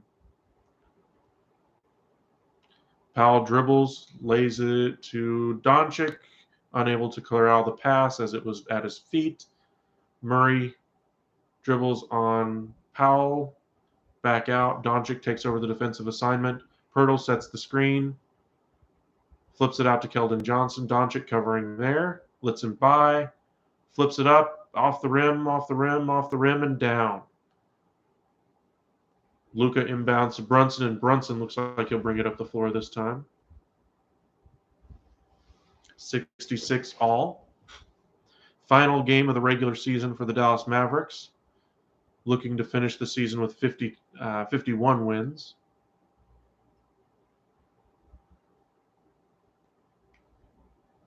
Or excuse me, 52 wins, sorry.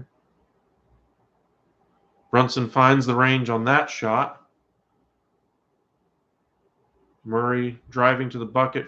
Finney-Smith blocks the shot. Great defensive play by Finney-Smith. Luka kicks it to Finney-Smith. The 3, bottom. Finney-Smith, like I said, has the range today. 71-66, Dallas in front.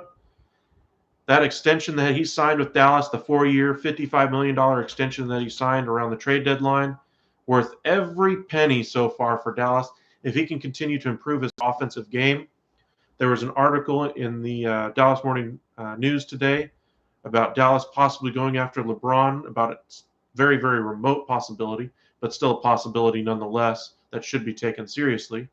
But the Dorian Finney-Smith has been great for them. If he's traded in that deal, not saying that he's better than LeBron, but at the wing position, I don't think there's a better defender in the NBA right now than Dorian Finney-Smith. 3-point shot there by Brunson is able to finally find the range there. Maybe the last couple of possessions for Brunson will get something going for him on offense. He has not had a good day both offensively and defensively. Maybe we'll see him get some touches down the stretch here and see if he can improve. But like I was mentioning, Dorian Finney-Smith, that contract he signed, worth every penny. That is going to be one of the most valuable contracts in the sport, and so I don't expect Dallas to ever try to move him. But maybe there is something to the rumor that they could go after a guy like LeBron, trade away a contract in Tim Hardaway Jr., Davis Bertans, a couple of first-round picks, maybe the rights to their first-round pick this year if the Lakers decide to reset. Now, I do expect other teams to have better trade packages for LeBron, but that would be an interesting team to be able to see LeBron and Luka on the same team. LeBron is still a very good NBA player, does need to take some time off here and there.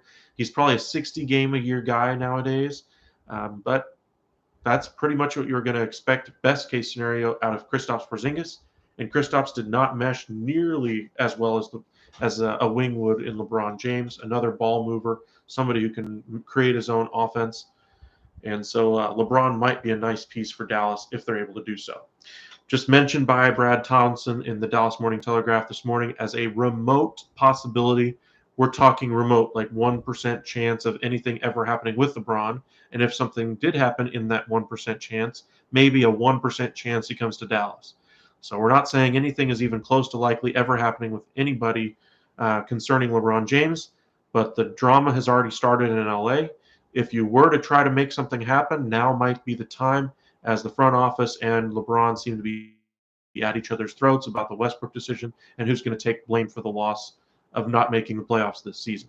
Let us know in the comment section how happy or sad you are that the Lakers did not make the postseason this year. But they're not even going to be in the play-in tournament this year. Anthony Davis wasn't able to stay healthy again. He's more of a 30-game-a-guy player nowadays. He's very effective when he is on the floor, but he needs to play closer to the basket and just doesn't. At times, he finds himself just kind of hanging out at the three-point line like Kristaps did in Dallas at times. And the Lakers did not make the postseason. So trouble in Lakers land. I know a lot of fans out there are happy to see the Lakers struggle.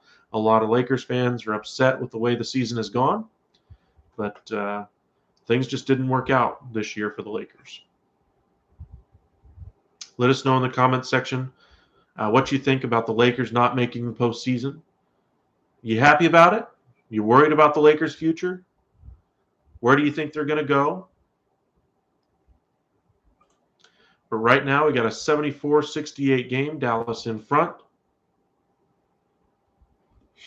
Brunson with some defense out front on Keldon Johnson now. Hurdle down low. Ooh! Luka stuffs it from behind. No foul called. He was all over that shot. Luka smiling at that one. Didn't get whistled for a foul as Pirtle kind of looks around going, what? DeJounte Murray to throw in from out of bounds. And that was a foul on Vassell. Looks like Bullock is the guilty party. I can't tell. Yep. Tried to chase him down around some screens and made contact with the arm, wrist area on the shot. Late clock situation. They had to put up a shot. Vassell missed it, but Bullock with the foul. And Vassell goes to the line. 7:13 left in the third. Hits the first. Memphis did lose to Boston tonight to finish out their season. Ja Morant, of course, returned last night. Had 21 points in his return to the lineup. Vassell knocks down the second. It's a 4-point game. Dallas in front. Luka brings up the ball. Regular season finale across the NBA today. Playoff races to be decided. Play-in tournament pretty much is set out west anyway. Luka measures his opponent, shoots the three, misses. Powell gets the offensive rebound. Luka again on the drive, hesitates, flips it up and around and out. Powell gets the rebound out to Luka, lays it down to Powell. Foul by Pirtle. Powell needs a minute. He was kind of thrown to the floor again. One thing I will say about Powell, KD even mentioned it in his Twitter. He's coming off of injury, torn ACL, and he has been fantastic this year. Got to give props to Kevin Durant, though. I've never really seen Kevin Durant do too much of the congratulation thing on Twitter. He's always more in his own headspace there, as we've seen over the years. He's gotten into trouble over the years. But it came across my news, or the news feed anyway, that he is very appreciative of the year that Dwight Powell has had this year. So Kevin Durant kind of paying attention to other players recovering from similar injuries, and he was impressed by Dwight Powell, and who would not be? Everybody considered him a liability as a contract. Former second-round pick, was the secondary piece in the Rajon Rondo deal for Dallas. If you remember, if you're a Dallas Mavericks fan, how poorly that trade worked for you. You lost Jay Crowder in that deal along with a first-round pick. The only player that played many meaningful minutes for you that season, Dwight Powell. And he's progressed into a very nice player. At the time, he was more of a mid-range shooter, could shoot the three a little bit. Now he's more of a pick-and-roll specialist. He's been fantastic at that. If you're a Maverick fan, you remember back to the days of Brendan Wright, how good he was at the lob, that kind of a thing. Powell snatches that rebound out of the air. But Mavericks are very happy to have Dwight Powell. He is next year. He will have an expiring contract, $11 million. I don't expect him to command much more than that, maybe even less than that in free agency. Maybe on a 4-year, $36 million deal that signed Maxi Kleber to that same offseason that they signed Powell to his current extension. But Powell has played very well, fits very well with Luka. Kind of gives you the big that this modern NBA wants, somebody who can hit the three occasionally, but mainly is going to be that pick and roll partner for Luka. Maybe if Dallas gets another big piece in, that role is no longer needed for Dwight Powell, but he plays in that role very well. 78-70 is the Dallas lead. Luka at the line knocks down the free throw, and it's a 9-point advantage. Biggest lead of the game for the Mavericks. 6 minutes left in the third. 23 points, 6 rebounds, 7 assists for the walking triple-double. Keldon Johnson for 3 as Brunson tried to draw the offensive foul on the drive. No good, and Luka brings it up the floor. Bullock sets the pick. Powell sets the pick. Powell got hung up on the pick and got it stripped, and kind of a take foul there by Bullock in the open floor to stop the fast break. Let us know in the comment section where you think the MVP is going to go this year. Do you think Embiid gets it? Antetokounmpo, Doncic? Do you think that the Joker is the favorite for it? I believe Nikola Jokic, anyway, was the best player in the NBA this season. The scoring leader this year was Joel Embiid. The impact that he's had the last 2 years for the 76ers has been dynamic. That trade for James Harden, though, I think hurts him in the MVP discussion just because you expect big things out of that team, even with Ben Simmons not being able to play for the majority of the year. He might have won it if they hadn't made that trade based on how much his usage was for that team. Luka taps the rebound to Brunson, and Brunson pushes it up the floor. Finds Luka and drives, kicks it out to Brunson, wide open 3. Bottom. Brunson's finally got it going. It's a 15-point lead now for Dallas. The Spurs are going to have to call a timeout here. But they don't. Pirtle drives. Finney-Smith on defense. Gives up the layup. But good, tough defense there. No foul called, though.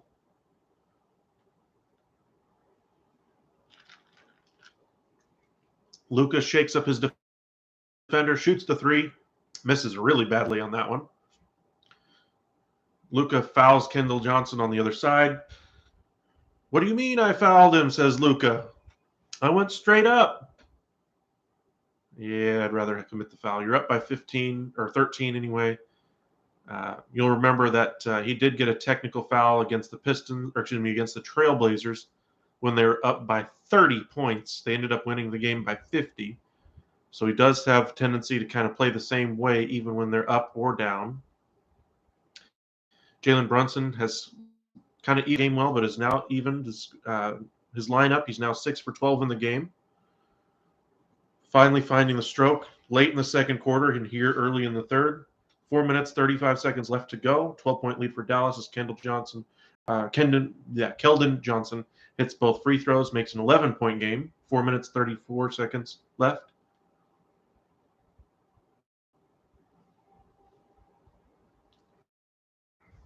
Luka kicks to Bullock, goes to Brunson. Pick and roll with Chris. Brunson dribbles, holds his pivot foot, lays it in somehow. Looks like Trey Jones might have taken a shot to the family jewels area there.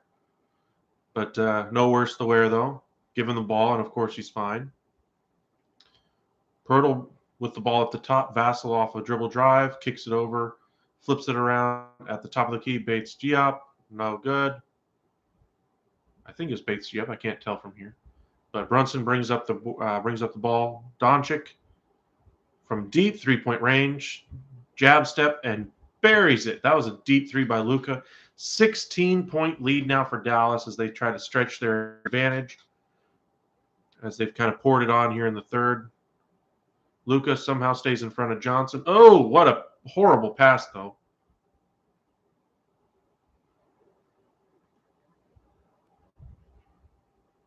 I thought Bullock might have knocked it off of the Spurs defender there.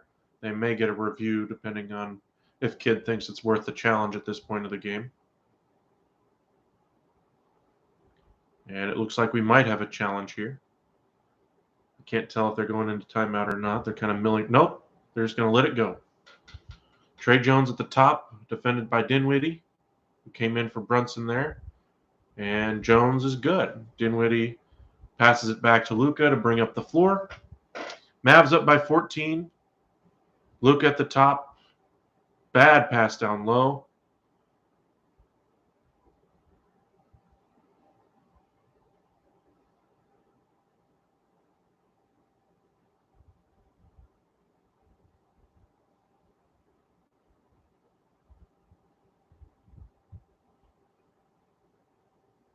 I couldn't tell who was off of there. Here it is. Luka may have gotten a finger on it. I can't tell, though. Kidd kind of telling him to kind of cool it down just a little bit, distracting him with some conversation. Looks like they are going to rule it's Mavericks ball, up by 14. It looks like they're going to double Luka as they go up the floor. So they're going to let Dinwiddie bring the ball up the floor, let Luka get a rest here for a few minutes or a few seconds anyway before they involve him in the play.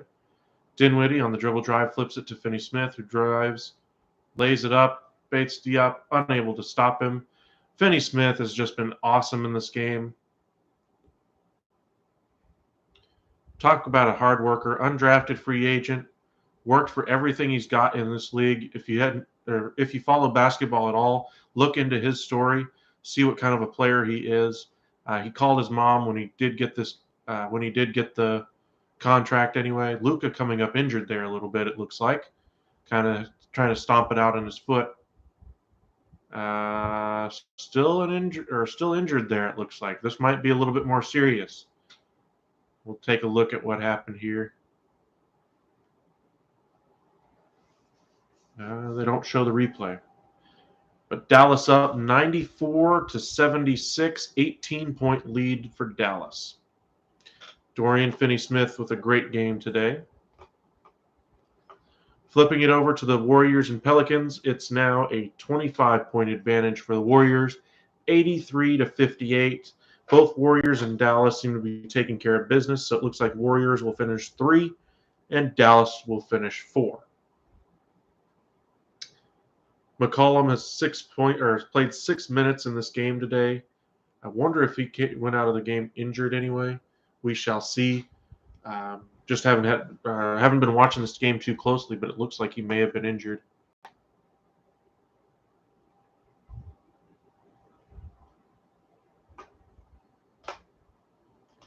See if I can find anything on it.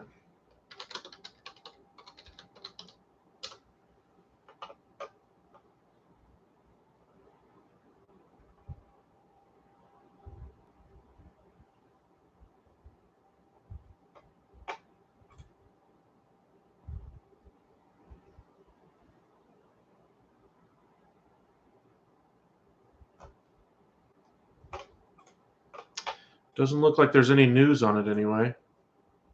But he's only played 6 minutes in the game. I wonder if he was injured.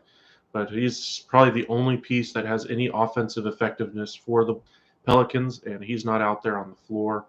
That tells you all you need to know about where the Pelicans are. And they need him healthy if they're going to have any chance in the play-in.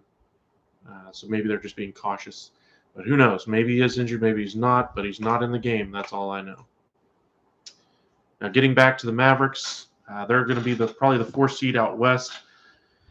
This, like I mentioned, is all about getting past the first round. If they play in the second round, looks like they're probably going to face the Phoenix Suns. Now, if the Warriors are locking up the 3 seed, they do struggle with the dribble penetration. Pretty much guards have given them trouble for the last 10 years. If you have a really good ball-dominant guard, makes the right decision, kind of like a Jason Kidd type of player, that is the one player that they do struggle against. Looks like we're seeing a replay of Luka kind of bang knees, it looks like. Yep, he kind of banged his knee on knee with Zach Collins in midair. Didn't look like he came down on a foot, just kind of banged knees. Maybe just kind of jelly-legged him a little bit. We'll see. See if he's on the bench or if he's out on the floor after the timeout here. He is walking with a little bit of a limp. Possibly going to go back to the locker room. Who knows? But he's not on the floor right now, and he usually plays the entire third quarter. So a little bit worrying if you're a Dallas fan. Luka does have an injury. I don't see him sitting on the bench. Yeah, I still don't see him over there. So we'll see if he's okay to go for the playoffs as they roll around. You don't want to see your best player. Ooh. Yep, definitely knee on knee is what it was.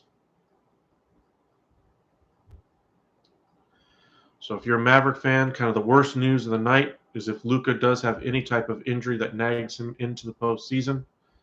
You really need to get out of the first round this year, as the Mavericks hit another 3. Finney Smith again having a very good, dominant game. He's kind of the leader, the vocal leader at this point on this team. Leads by example as well. Marquise Chris gets the foul called on him there. I still don't see Luka on the bench. I believe he went to the locker room. 1:38 left in the third quarter. I doubt we see Luka again in this game. Let him save up his energy and his strength for the playoffs.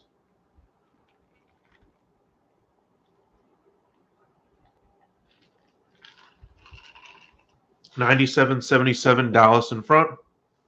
Finney Smith has 16 points in the game, all of them here in the third quarter. Makes you wonder where his shot was the first few, or where his touches were the first couple quarters. But he's never one to create his own offense or demand the ball, so they don't really run plays for him. Josh Green turns over the ball to DeJounte Murray. Easy layup for them. Dinwiddie throws the ball up the court. Bertans hands off to Finney Smith, gives back to Dinwiddie. Dinwiddie against DeJounte Murray, flips to Green, drives, throws a horrible underhand prayer pass, I guess. Picked off by DeJounte Murray. Murray gives to Jones. Jones tries to flip it to Bates-Diop, and Chris knocks it out of bounds. Both teams kind of making their own arguments. Theo Pinson makes an appearance for the Mavericks. He's kind of the bench cheerleader for the Dallas Mavericks. We'll see what kind of effectiveness he brings to Dallas. Pinson, Josh Green got roasted off of a pick. Pinson wasn't able to get there in time. Green not having a good couple of possessions there. Green setting up in the middle of his zone. Bertans a wide open 3, no good. Green tries to tip the rebound, unable to do so, and the Spurs have numbers going up the floor. Green does knock it away from Richardson. Gives it to Collins, back to Richardson. Green on defense, flips to Collins. Collins back to Richardson. A good screen by Collins. And looks like Green kind of comes up a little bit lame on that screen as well. Dinwiddie up in the air. Oh, that was not pretty, whatever that was. Shot, pass, shas, whatever you want to call it. 97-82.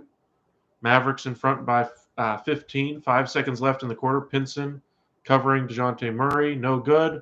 Green taps it out, and the quarter is over.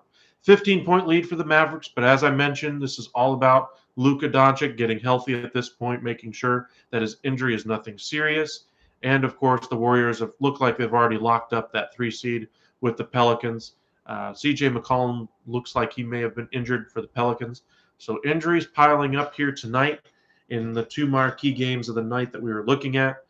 Pelicans and their star player and the Mavericks and their star player both look like they are out due to injury at this point. Keep it tuned here. We'll see what kind of news updates we can get as far as Luka's injury. And hopefully it'll be good news for Dallas that it's just a knee on knee and just kind of a bone bruise type of situation. Though painful, and Luka probably will tell you he wouldn't want that again, it's much better than anything more serious than that. The Warriors are up by 20 against the Pelicans with 2:38 left in the third quarter.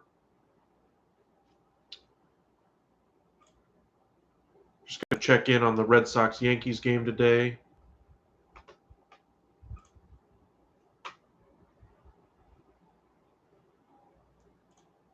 Red Sox did hold on and beat the Yankees 4-3 in New York. Bobby Dahlbeck with a go-ahead home run, I believe, in the 6th inning. Good job on the Red Sox. I don't have them winning the division. I don't have them competing for a playoff spot, but they should be a good team. The addition of Trevor Story does give them insurance if they lose Xander Bogaerts in free agency after the season. So Boston should be set up for years to come up the middle no matter what happens there. Rafael Devers is their best player nowadays. He had another good game for them. I believe he scored in that game as well. But in our early game of the day, we saw the Rangers play the Blue Jays. Spencer Howard, the starter for the Rangers, gave up 4 home runs in 3 innings. A solo home run to Springer to start the game. Gave up another 3-run homer in the first inning. Gave up another home run in the second inning to Danny Jansen. Nick Solak came back and at least hit 1 home run in the second inning to at least keep it interesting. Kind of his first game of the year anyway. And then we saw Vladimir Guerrero Jr., former Ranger Vladimir Guerrero, his dad, played for the Rangers for a number of years. Think back to the playoff teams in the mid-2000s or mid-2010, 2015 range anyway, when he was on the team before going to Baltimore to wrap up his career. But that was how the game started. 6-1 was the score in the top of the 4th. The fortunes changed. The Rangers scored 6 runs in the inning.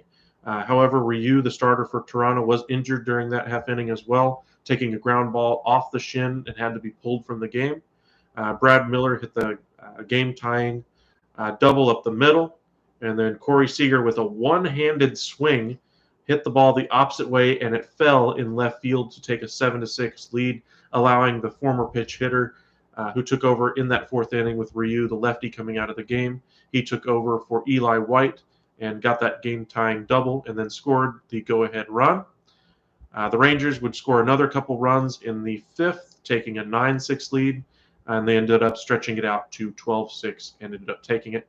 Joe Barlow and that bullpen pitched very well. Joe Barlow had a little bit of trouble in the 9th, got 2 runners on to start the 9th, but closed it down for the Rangers. Blue Jays, they're going to be a very good team this year, World Series favorite. But the one thing that their team was lacking in this series, first series of the season, was starting pitching.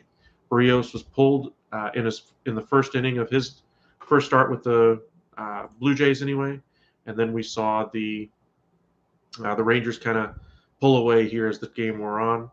It looks like we're back underway in Dallas anyway. 97-86. Looks like the Spurs are making it a little bit closer now. Looks like Luka is on the bench. I believe, I can't see from this angle, but looks like he is back on the bench at least.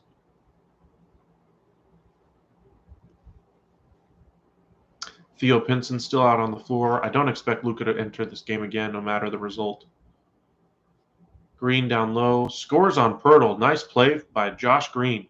Had a tough couple of possessions down at the one end, but does find a way to get the hoop. DeJounte Murray up at the top of the key, defended by Josh Green. Switch to Davis Bertans. DeJounte Murray off the rim, no good. Dinwiddie the rebound. Pushes to Pinson, pushes to Bertans. Bertans flips it out to Dinwiddie, who drives, kicks to Finney-Smith. Bottom. Is that Penny? No, that's still Theo Pinson. Sorry. That shot looked true. That was a nice shot for Theo Pinson. Doesn't get in the game very much. More of a locker room, positive energy kind of a guy. Brings a lot of the energy to the team. Allows the team to play with energy. Kind of like Boban is for the team as well. Keeps things light and loose in the locker room amid tense situations. Josh Green, former Maverick, knocks it down. Cuts it to an 11-point game. 9 minutes, 42 seconds left. Pinson with the ball, gives back to Dinwiddie. Top of the key. Murray on defense there. Kicks it to Green. Shot. No good. Just not a good offensive position there. Not enough ball movement. Chris called for the foul on the loose ball. 9 minutes, 29 seconds left. We'll see if Luka re-enters the game, but with a knee on knee, I don't expect him to. Hoping there's nothing more serious than just knee on knee there. It was kind of the next step after that he had that knee on knee that he did notice it. So hopefully it's not just a non-contact injury. Hopefully it's just the knee on knee that caused it. Pirtle trying to get some room with Chris, flips it up and in. Pinson throws it in to Trey Burke. Trey Burke is in the game for Dallas. Looks like they pulled Spencer Dinwiddie. Looks like they're trying to give their bench some run here. Bertans flips it up and in. Wow. That was a prayer that was answered. Bertans finishes, extends the Maverick lead to 11. 3 by Vassell, no good. I think it was Vassell. I can't tell. Yep, it was. Pinson on the dribble drive, lays it up. Vassell on defense, gets whistled for the foul. Some good minutes here for Theo Pinson. You can't just be a cheerleader in the NBA. You got to be able to, take the floor when needed and provide some good production. Not saying he has to be Luka Doncic now that Luka's injured for the rest of the game, it looks like. But you need to at least be able to hit the open shot, play a little defense. So far, Pinson has done both. We'll see how much wind he has since he hasn't been in a game in a while. Pinson knocks them both down. Nice play by Theo Pinson. Gets the foul, knocks down both free throws. DeJounte Murray at the top of the key. Gives to Keldon Johnson. Pirtle trying to get some space from Chris down low. Chris knocks the ball free anyway and out of bounds. 10 seconds on the shot clock. 8:18 left in the game. 13-point lead for Dallas. DeJounte Murray taking the ball out of bounds.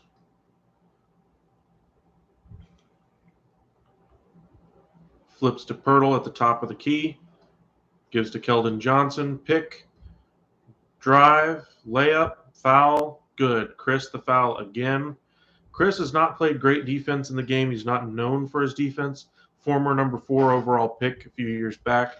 I believe by the Phoenix Suns, if I remember correctly anyway. Just has not found success in the NBA. While he was straight up and down anyway, it looked like he still kind of was moving in the wrong direction and impeded the progress of the offensive player. 10-point lead now for Dallas. Burke brings the ball up the floor. Trey Burke, remember, in the bubble was a very effective player for them. Signed after the COVID situation and the bubble began. He joined the team in the bubble and was a very effective player for them, kind of a duplicate of Seth Curry for them. Was 18-point-a-game guy for them in the bubble.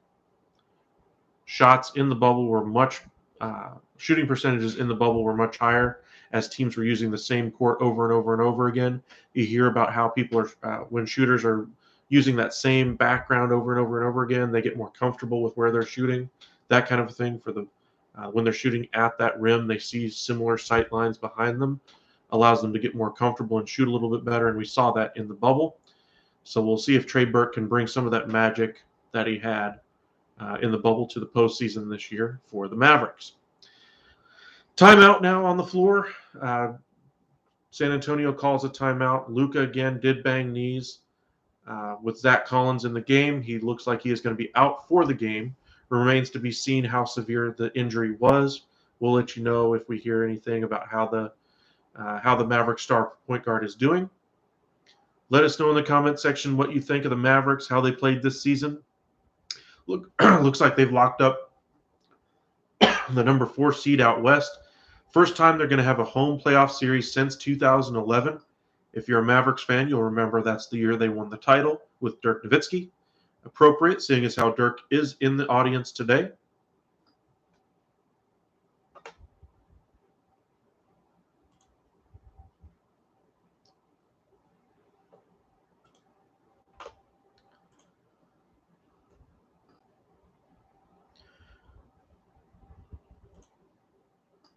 Looks like the Pelicans are starting a little bit of a comeback. They're only down 11 now at the end of the third quarter. Finding some success there, outscoring the Warriors by 9 in the quarter.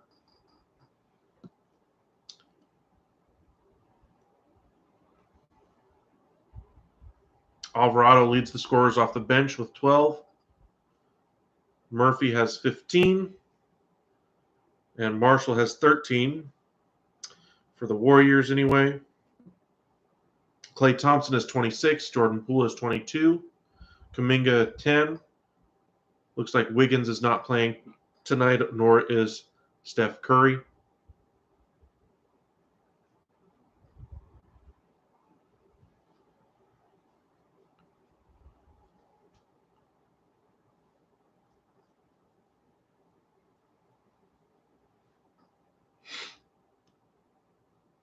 But both teams are kind of spreading things around in the last game of the season. Warriors, everybody who's entered the game has played at least 10 minutes, and they've played, looks like 10 different players. For the Pelicans, pretty much everybody has entered the game for them. The lowest minute total, of course, is C.J. McCollum, who has not returned to the game, only played 6 minutes in the game. We'll see what kind of severity his injury has.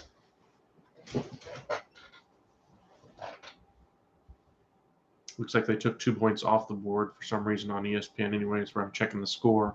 Maybe they didn't count the last bucket for the Pelicans or something. 89-76 right now is the score there.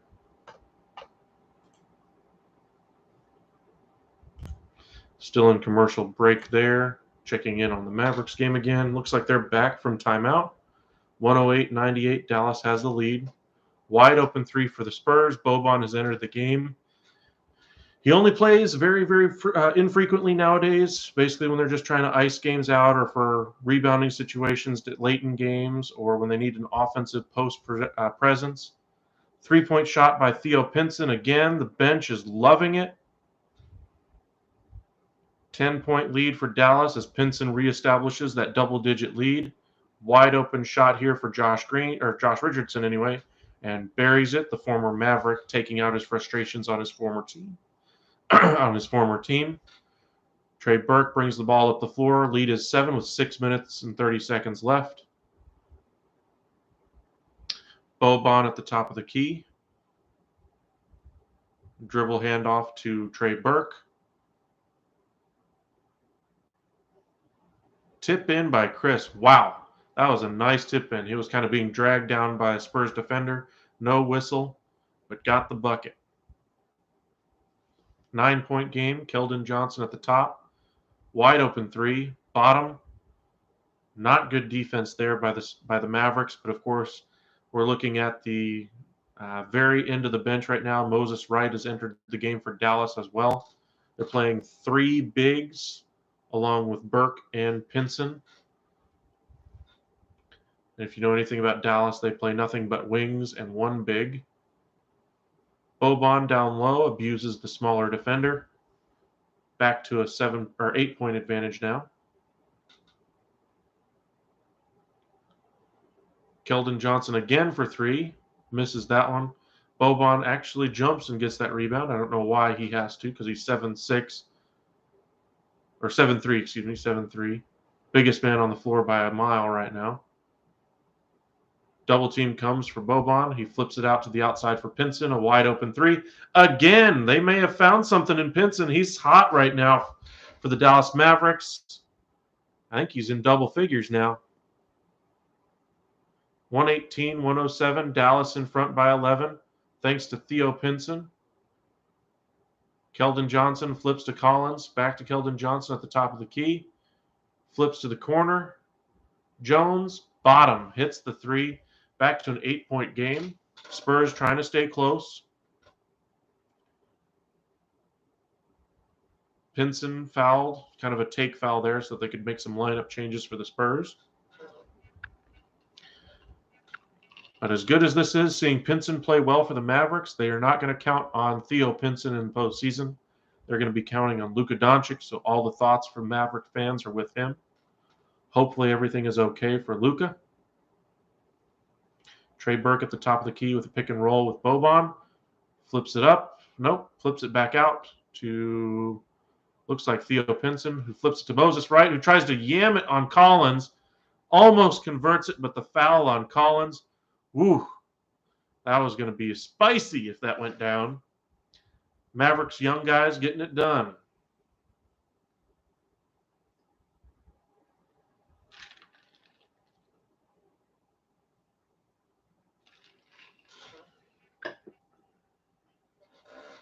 Let us know in the comments section what you think of the young guys of the Mavericks. Oh, my. Not often you see a ball go around once, not twice, but 3.5 times before it finally goes to the bottom. Moses Wright converts the first free throw there. 119-110, 4 minutes, 27 seconds left in the fourth quarter. Second free throw is good, reestablishing a double-digit lead for Dallas. Just quickly checking the score of the Warriors game, 95-81. Looks like the Warriors are probably going to hang on to this one. But the Pelicans at least made it interesting for a minute. Getting back into the game at the end of the quarter there. Collins shoots fadeaway over Boban after the foul on Boban. And he'll go to the charity stripe. Looks like the Spurs have emptied their bench as well. Keldon Johnson, I believe, is out of the game now. Letting the young guys get in some run before the postseason begins. The play-in tournament, anyway, begins next week. Really emptying out the back end of the bench now.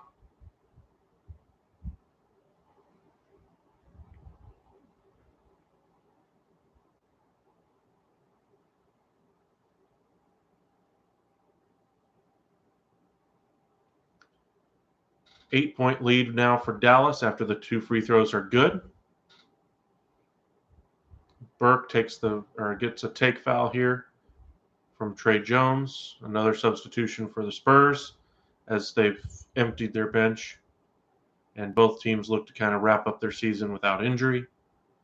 If you're a Maverick fan, this came a little bit too late as Luka did kind of bang knees in that third quarter with Zach Collins. At first, he took a step and was fine, but then immediately looked down at his leg. Hopefully, it's not the non-contact portion of that. That's the scary part of the injuries that you see nowadays. Non-contact injuries are usually things like ACLs and that kind of thing.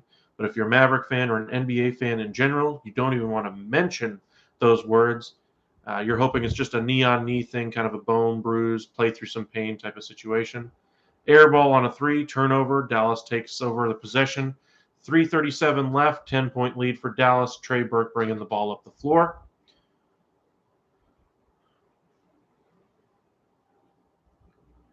But keep your eyes posted on the Dallas Mavericks Twitter, PR staff, and NBA beat reporters as they kind of give you an update on Luka's condition. See what's going on with him. Bench is loving what they're seeing out of the bench players. It looks like a goaltend there on Chris. Bucket, or count the bucket anyway. Boban getting some run in up and down the floor. You always worry with big guys how their knees hold up and their feet hold up over the year. Boban's never really had great knees, but he's definitely plays still big in the NBA game. I don't know how that wasn't a foul as he was hacked by 3 players, but okay. Guess we're just letting him play at this point of the game. Moses Wright allows a blow by, and now it's an 8-point game as Kenta Bates-Diop gets the layup. 124-116. Trey Burke gets the ball down low, backs it out, picked by Boban, flips it to Theo Pinson. Burke for 3, bottom. Streaky shooter, like I mentioned. If he gets hot in the postseason, you're looking at a difference maker type of player for the Mavericks. We saw in the bubble how well he played. How many times are you going to hear that every time he takes the floor from now until the end of his career? I'm guessing every single time. He is one of the few players on the Mavericks team that is unvaccinated. So that's why he's had to miss multiple stretches during the season due to COVID protocols and COVID positive tests and that kind of a thing. So the Mavericks have not been able to count on him in the rotation for any consistent period of time as a result. Theo Pinson for three. Bottom again. Career game for Theo Pinson here in the fourth quarter. Bench is absolutely losing their mind. Every single Maverick is up off of that bench. I still don't see Luka over there, though. Moses right on the block. Burke pushing the ball. Flips it to Boban, and that's a poor decision. He should have just gone up for the shot. Spurs shoot the three, misses. Moses right on the rebound. Gives it to Theo Pinson and says, let's slow it down. 12-point lead for Dallas, 1:19 left in the game. Dallas looks to finally have put the seal on this one. Trying to dribble it down here, gives it down to Boban, and he's doubled. Why are we doubling with 1 minute left in the game? They strip the ball from him. Marquise Chris tries to block the shot, is unable to. Theo Pinson takes the ball, 1 minute left, 10-point lead for Dallas. Boban being abused down low as Dallas turns the ball over. And the referee falls into the stands. Even referees need to be careful in the season finale. Don't need them getting injured. Definitely don't need replacement referees when the postseason rolls around. Looks like we're going to have a timeout here as the first dead ball under the time here. 53 seconds left in the game. Automatic TV commercial timeout. Pelicans are down by 22 late in the fourth quarter. Looks like this one is all but decided now. 41 for Klay Thompson in the game, 16 of 29, 7 of 14 from three. Jordan Poole, 22 points. Kuminga has 12, but it's the Klay Thompson show in this one. If he can get going for the playoffs, which it looks like this game might give him all the confidence he needs going into the playoffs, this is exactly what you want if you're a Golden State fan, seeing a healthy Klay Thompson back on the floor. Let us know in the comments section what you think about the Warriors' playoff chances with a healthy Klay Thompson. He's had kind of an up and down season at times this year. Tonight seems to be possibly a high point for him, 41 points. And again, 7 of 14 from beyond the arc. That's what you're mainly looking at if you're a member of the Splash Brothers. Steph Curry, of course, probably enjoying the heck out of that one, seeing his running mate go off for 41. So it looks like we're going to have the Suns take the first seed. Second is going to be the Memphis Grizzlies. Third is going to be the Warriors. Fourth is going to be the Dallas Mavericks. The fifth, sixth seed is going to be decided between the Jazz and Nuggets. And then, of course, you have the play-in with the Timberwolves, Pelicans, Spurs, and I'm missing a team.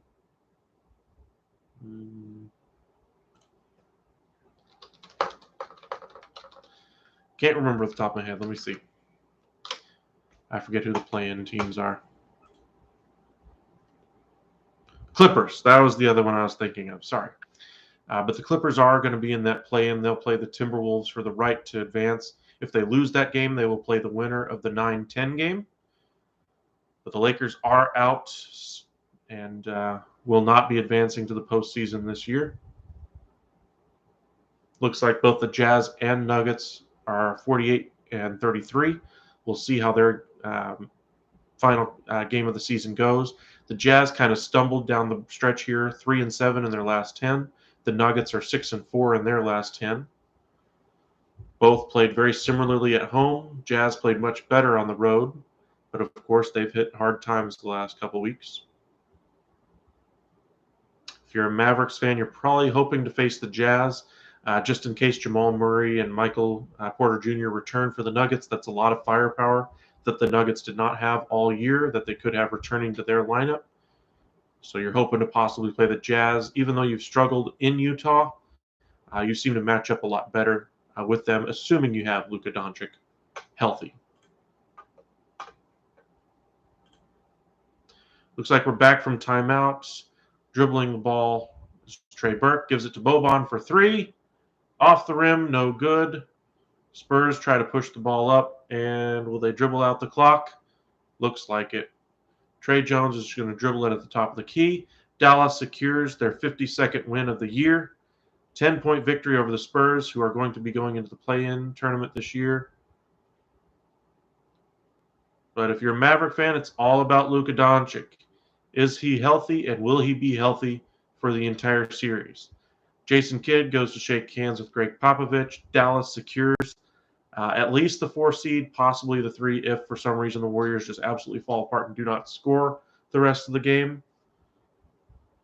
First time ever Dallas has ever swept the entire season series over the San Antonio Spurs.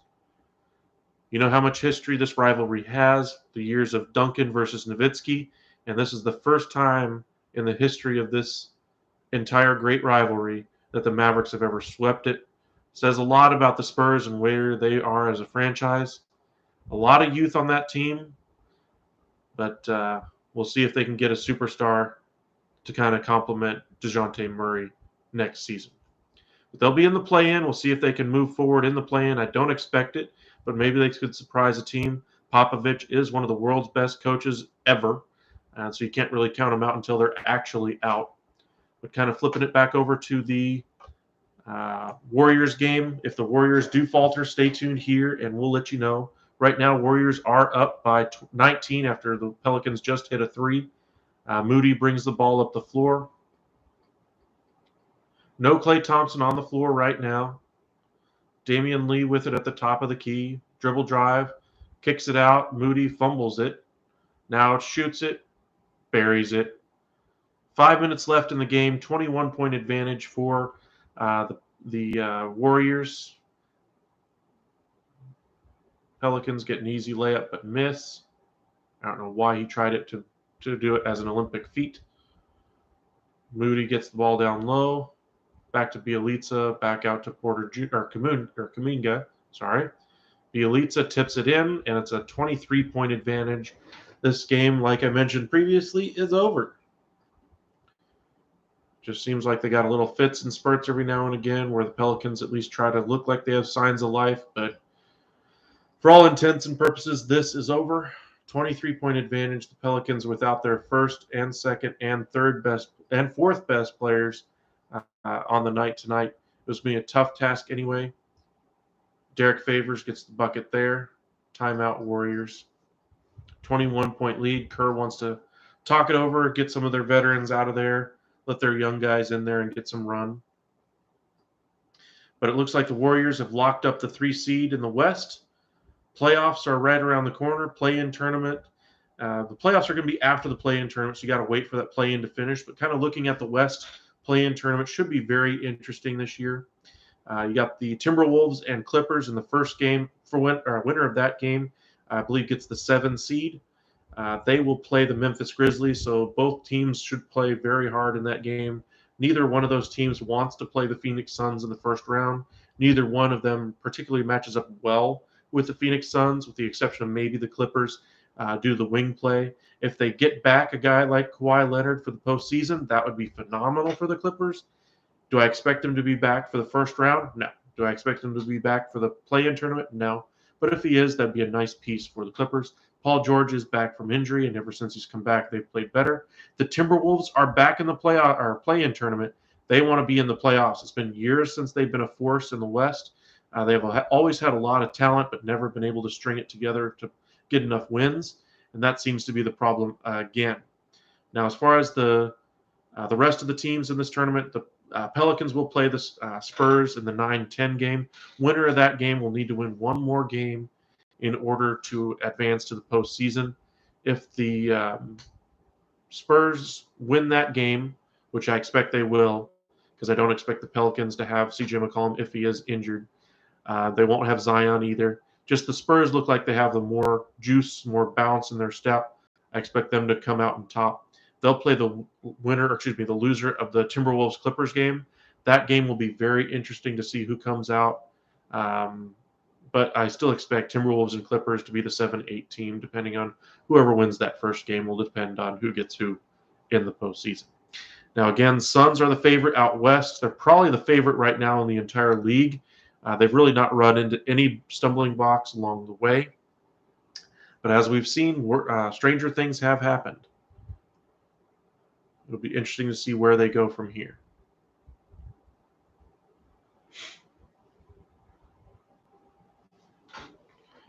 Again, the Mavericks did their part of the equation. They won. It's going to take a lot in order for the Warriors to lose this one. So it looks like the Warriors, again, have locked up the 3 seed. Only way they lose is if they literally don't score the rest of the game.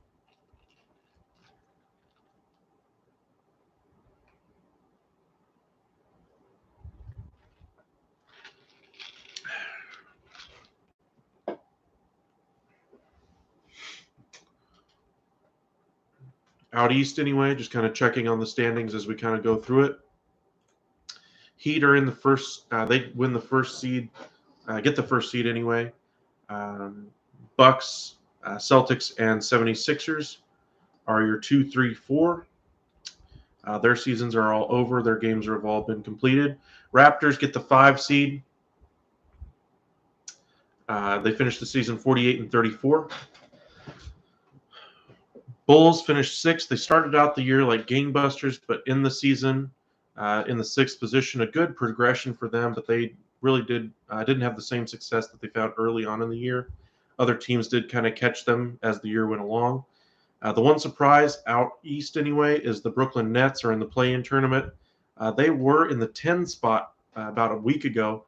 They have since raised themselves in the standings, winning 4 straight to get into that 7 spot. They did beat the Cleveland Cavaliers the other night to kind of take that position over them, even though they're tied in the standings right now. Nets 7, Cavs 8. Atlanta's in the 9-10 game against the Hornets. That'll be a very competitive game. Hornets were in the 9-10 game last year, did not put up a fight at all, but they do have the experience of playing in a play-in game. So maybe that means something to them going forward based on how poorly they played last time. Maybe they get a little bit better this year. And the Hornets need to string something together. LaMelo Ball, anyway, is their best player. Gordon Hayward, of course, was the big contract that they signed. Be able to get some reliable scoring. They did invest a little bit in free agency in Kelly Oubre. They brought in a number of different ancillary pieces as well. Kupchak is still their GM there, former GM of the Lakers. And he's built a nice young nucleus there. P.J. Washington is going to be a restricted free agent this year. The one explosive player that they do have this year has been Bridges this year, kind of taken a step forward. Miles Bridges stepped up to an 18, 20-point game or 20-point-a-game guy. Dynamic defender, always been very good on defense, but this year has put it together offensively. And so maybe they have something a little bit better in store for the Hawks this time around. The Hawks did trade away Cam Reddish at the deadline to the Knicks, kind of trying to trade off some pieces as they realized they weren't going to compete for a title. If they do somehow manage to get to that next round of the play-in tournament and do somehow win against either the Cavs or the Nets in that game and get that 8th seed, it'll be a great year for the Atlanta Hawks, at least in the second half. But they're going to retool their roster a little bit, it looks like, after the season. John Collins is not going to be around for long. But the Bogdanovich contract, they also seem to be regretting as well. Maybe they move off some money there, shift things around. But let us know in the comment section which team you have coming out of the East. But for the play-in tournament, again, it's going to be Nets versus Cavs, Hornets versus Hawks, Timberwolves versus Clippers, and Pelicans versus Spurs. Flipping back over to the game now. It's pretty much decided at this point, though. Warriors have a 21-point lead with 1 minute left in the game, 125 to 104. Kuminga throws it across. And foul. Nope, no foul down low. Although that looked like a travel, but they're just letting them play at this point. All the young guys just getting some run. 3 for Snell, off the rim, no good. Damian Lee with the rebound, 49 seconds left, and it looks like it's all going to be over. Looks like we have the play-in tournament scheduled Tuesday night. It's going to be the 7-8 matchup of the Nets versus Cavs, Timberwolves versus the Clippers. On Wednesday night, it's going to be the 9-10 matchup of the Hornets versus Hawks and Spurs versus Pelicans. But it'd be interesting to see if C.J. McCollum is in that game after not playing much in this one at all. I still haven't seen anything as far as a headline of whether or not he was injured, what kind of injury, all those kinds of things. But after playing only 6 minutes in the entire game, tells me there probably was an injury. We'll see how healthy he is for the play-in tournament. Same thing for Luka Doncic. I'm curious to see what kind of news comes out about his injury. Was it a non-contact injury that scares you, or was it just the neon knee thing taking precautions? Hopefully, if you're a Maverick fan, it's the neon knee thing. But Pelicans hit a 3, and with that, that's probably going to be the game right there, 128 to 107. Looks like they're just going to dribble out the clock if Kuminga brings the ball up the floor. And game is over. So again, fun night of basketball anyway for both teams. Warriors lock up the 3 seed. Dallas locks up the 4 seed. Both win their final game of the year, going into the playoffs on a win.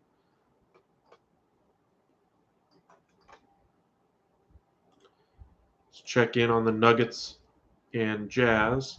Looks like the Nuggets are beating LA by 7, 125 to 118. If Denver loses that game, they will still be the 6th seed. If Utah loses and the Denver Nuggets win, Utah will be the 6th and Denver will be the 5. Portland right now is losing by 13 to the Utah Jazz, 61 to 48, and we are halfway through the third quarter. Both teams playing terribly in that one.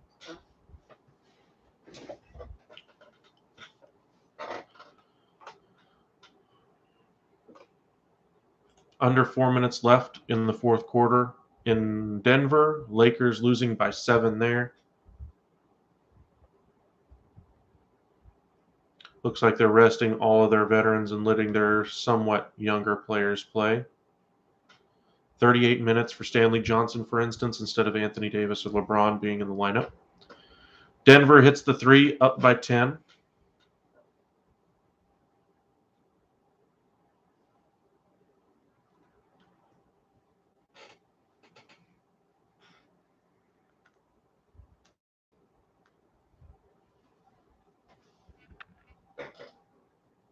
But like I said, if Denver wins and Utah loses, it'll be very interesting to see how it ends up going. Will they get Porter Jr. and Jamal Murray back for the playoffs? We shall see. If you're a Maverick fan, who would you rather face in the first round, Jazz or Nuggets? Personally, I would rather face the Jazz. They've had some success on home floor, and nothing really scares me about the Jazz aside from their guard play. The defense of Bullock and Finney-Smith should be smothering against those guards, and they did take care of business the last time they faced them.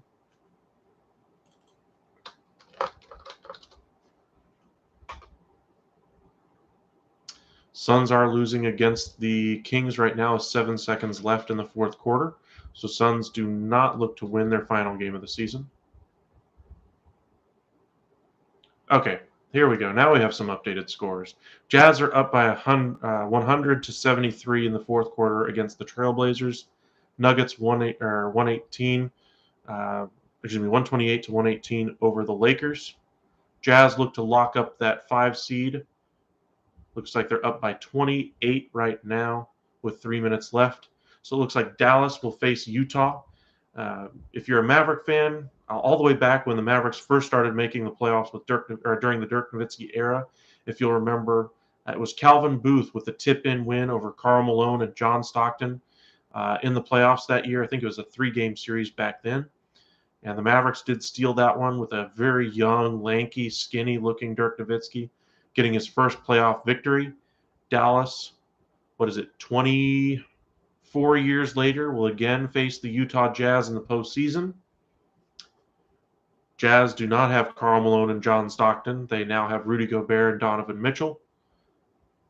And so, and not much on the wing. Joe Ingles was injured during the season, was traded for a player who could actually make some impact on their roster. They have Royce O'Neal to kind of be their defensive player against Luka. He has had some success against Luka, defending him in the past. But right now it's a 103-75 lead for the Utah Jazz. For the Warriors, they will face the Denver Nuggets. But again, I'm more interested in seeing if Michael Porter Jr. or Jamal Murray come back for the postseason. Bones Highland has played very well for the Nuggets, so it'll be interesting to see their rotation. Monte Morris, of course, is still there. Campazzo, the point guard, is there. So they'll have a lot of minutes to spread around among the guards. That way they don't have to rely on 35 minutes a night from Donovan Mitchell. It's now a 30-point lead for the Jazz as they look to lock up the 5 seed. So it looks like in that 4-5 matchup, it'll be Utah and Dallas. In the 3-6, it'll be Wizards versus Nuggets. But thank you guys for joining us here at the Upside. It's been an interesting day of sports. Watched a little baseball together. Watched a little bit of basketball together. It'll be very interesting to see how the season runs down for all these teams. If you're a fan of the Mavericks, let us know in the comment section what you think about the Mavericks locking up that 4 seed. Let us know what you think about Luka's injury. If you think it's a significant injury, let us know that. If you think he's going to be okay, let us know that too. He is the engine for the Dallas Mavericks. If they don't have him, I don't expect them to beat the Jazz. But if they have Luka, they should be able to take care of the Jazz, even though they haven't beat them on the Utah's home floor. Dallas does have home court advantage this series for the first time since 2011, as I mentioned earlier in the video. It's the first time since 2011, the year they won the title that year, that they've had home court advantage in a playoff series. So hopefully Dallas can roll with that momentum. But again, thank you for joining us here at the Upside. Remember to hit that subscribe button. It really does help us out. Appreciate all of you for joining us here for another long live stream. We watched a couple of games together, watched the Rangers and Blue Jays in an entertaining game to start the day.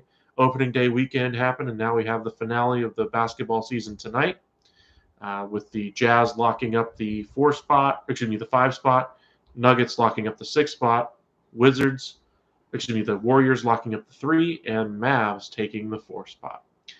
Thank you again for joining the Upside, and we'll see y'all soon.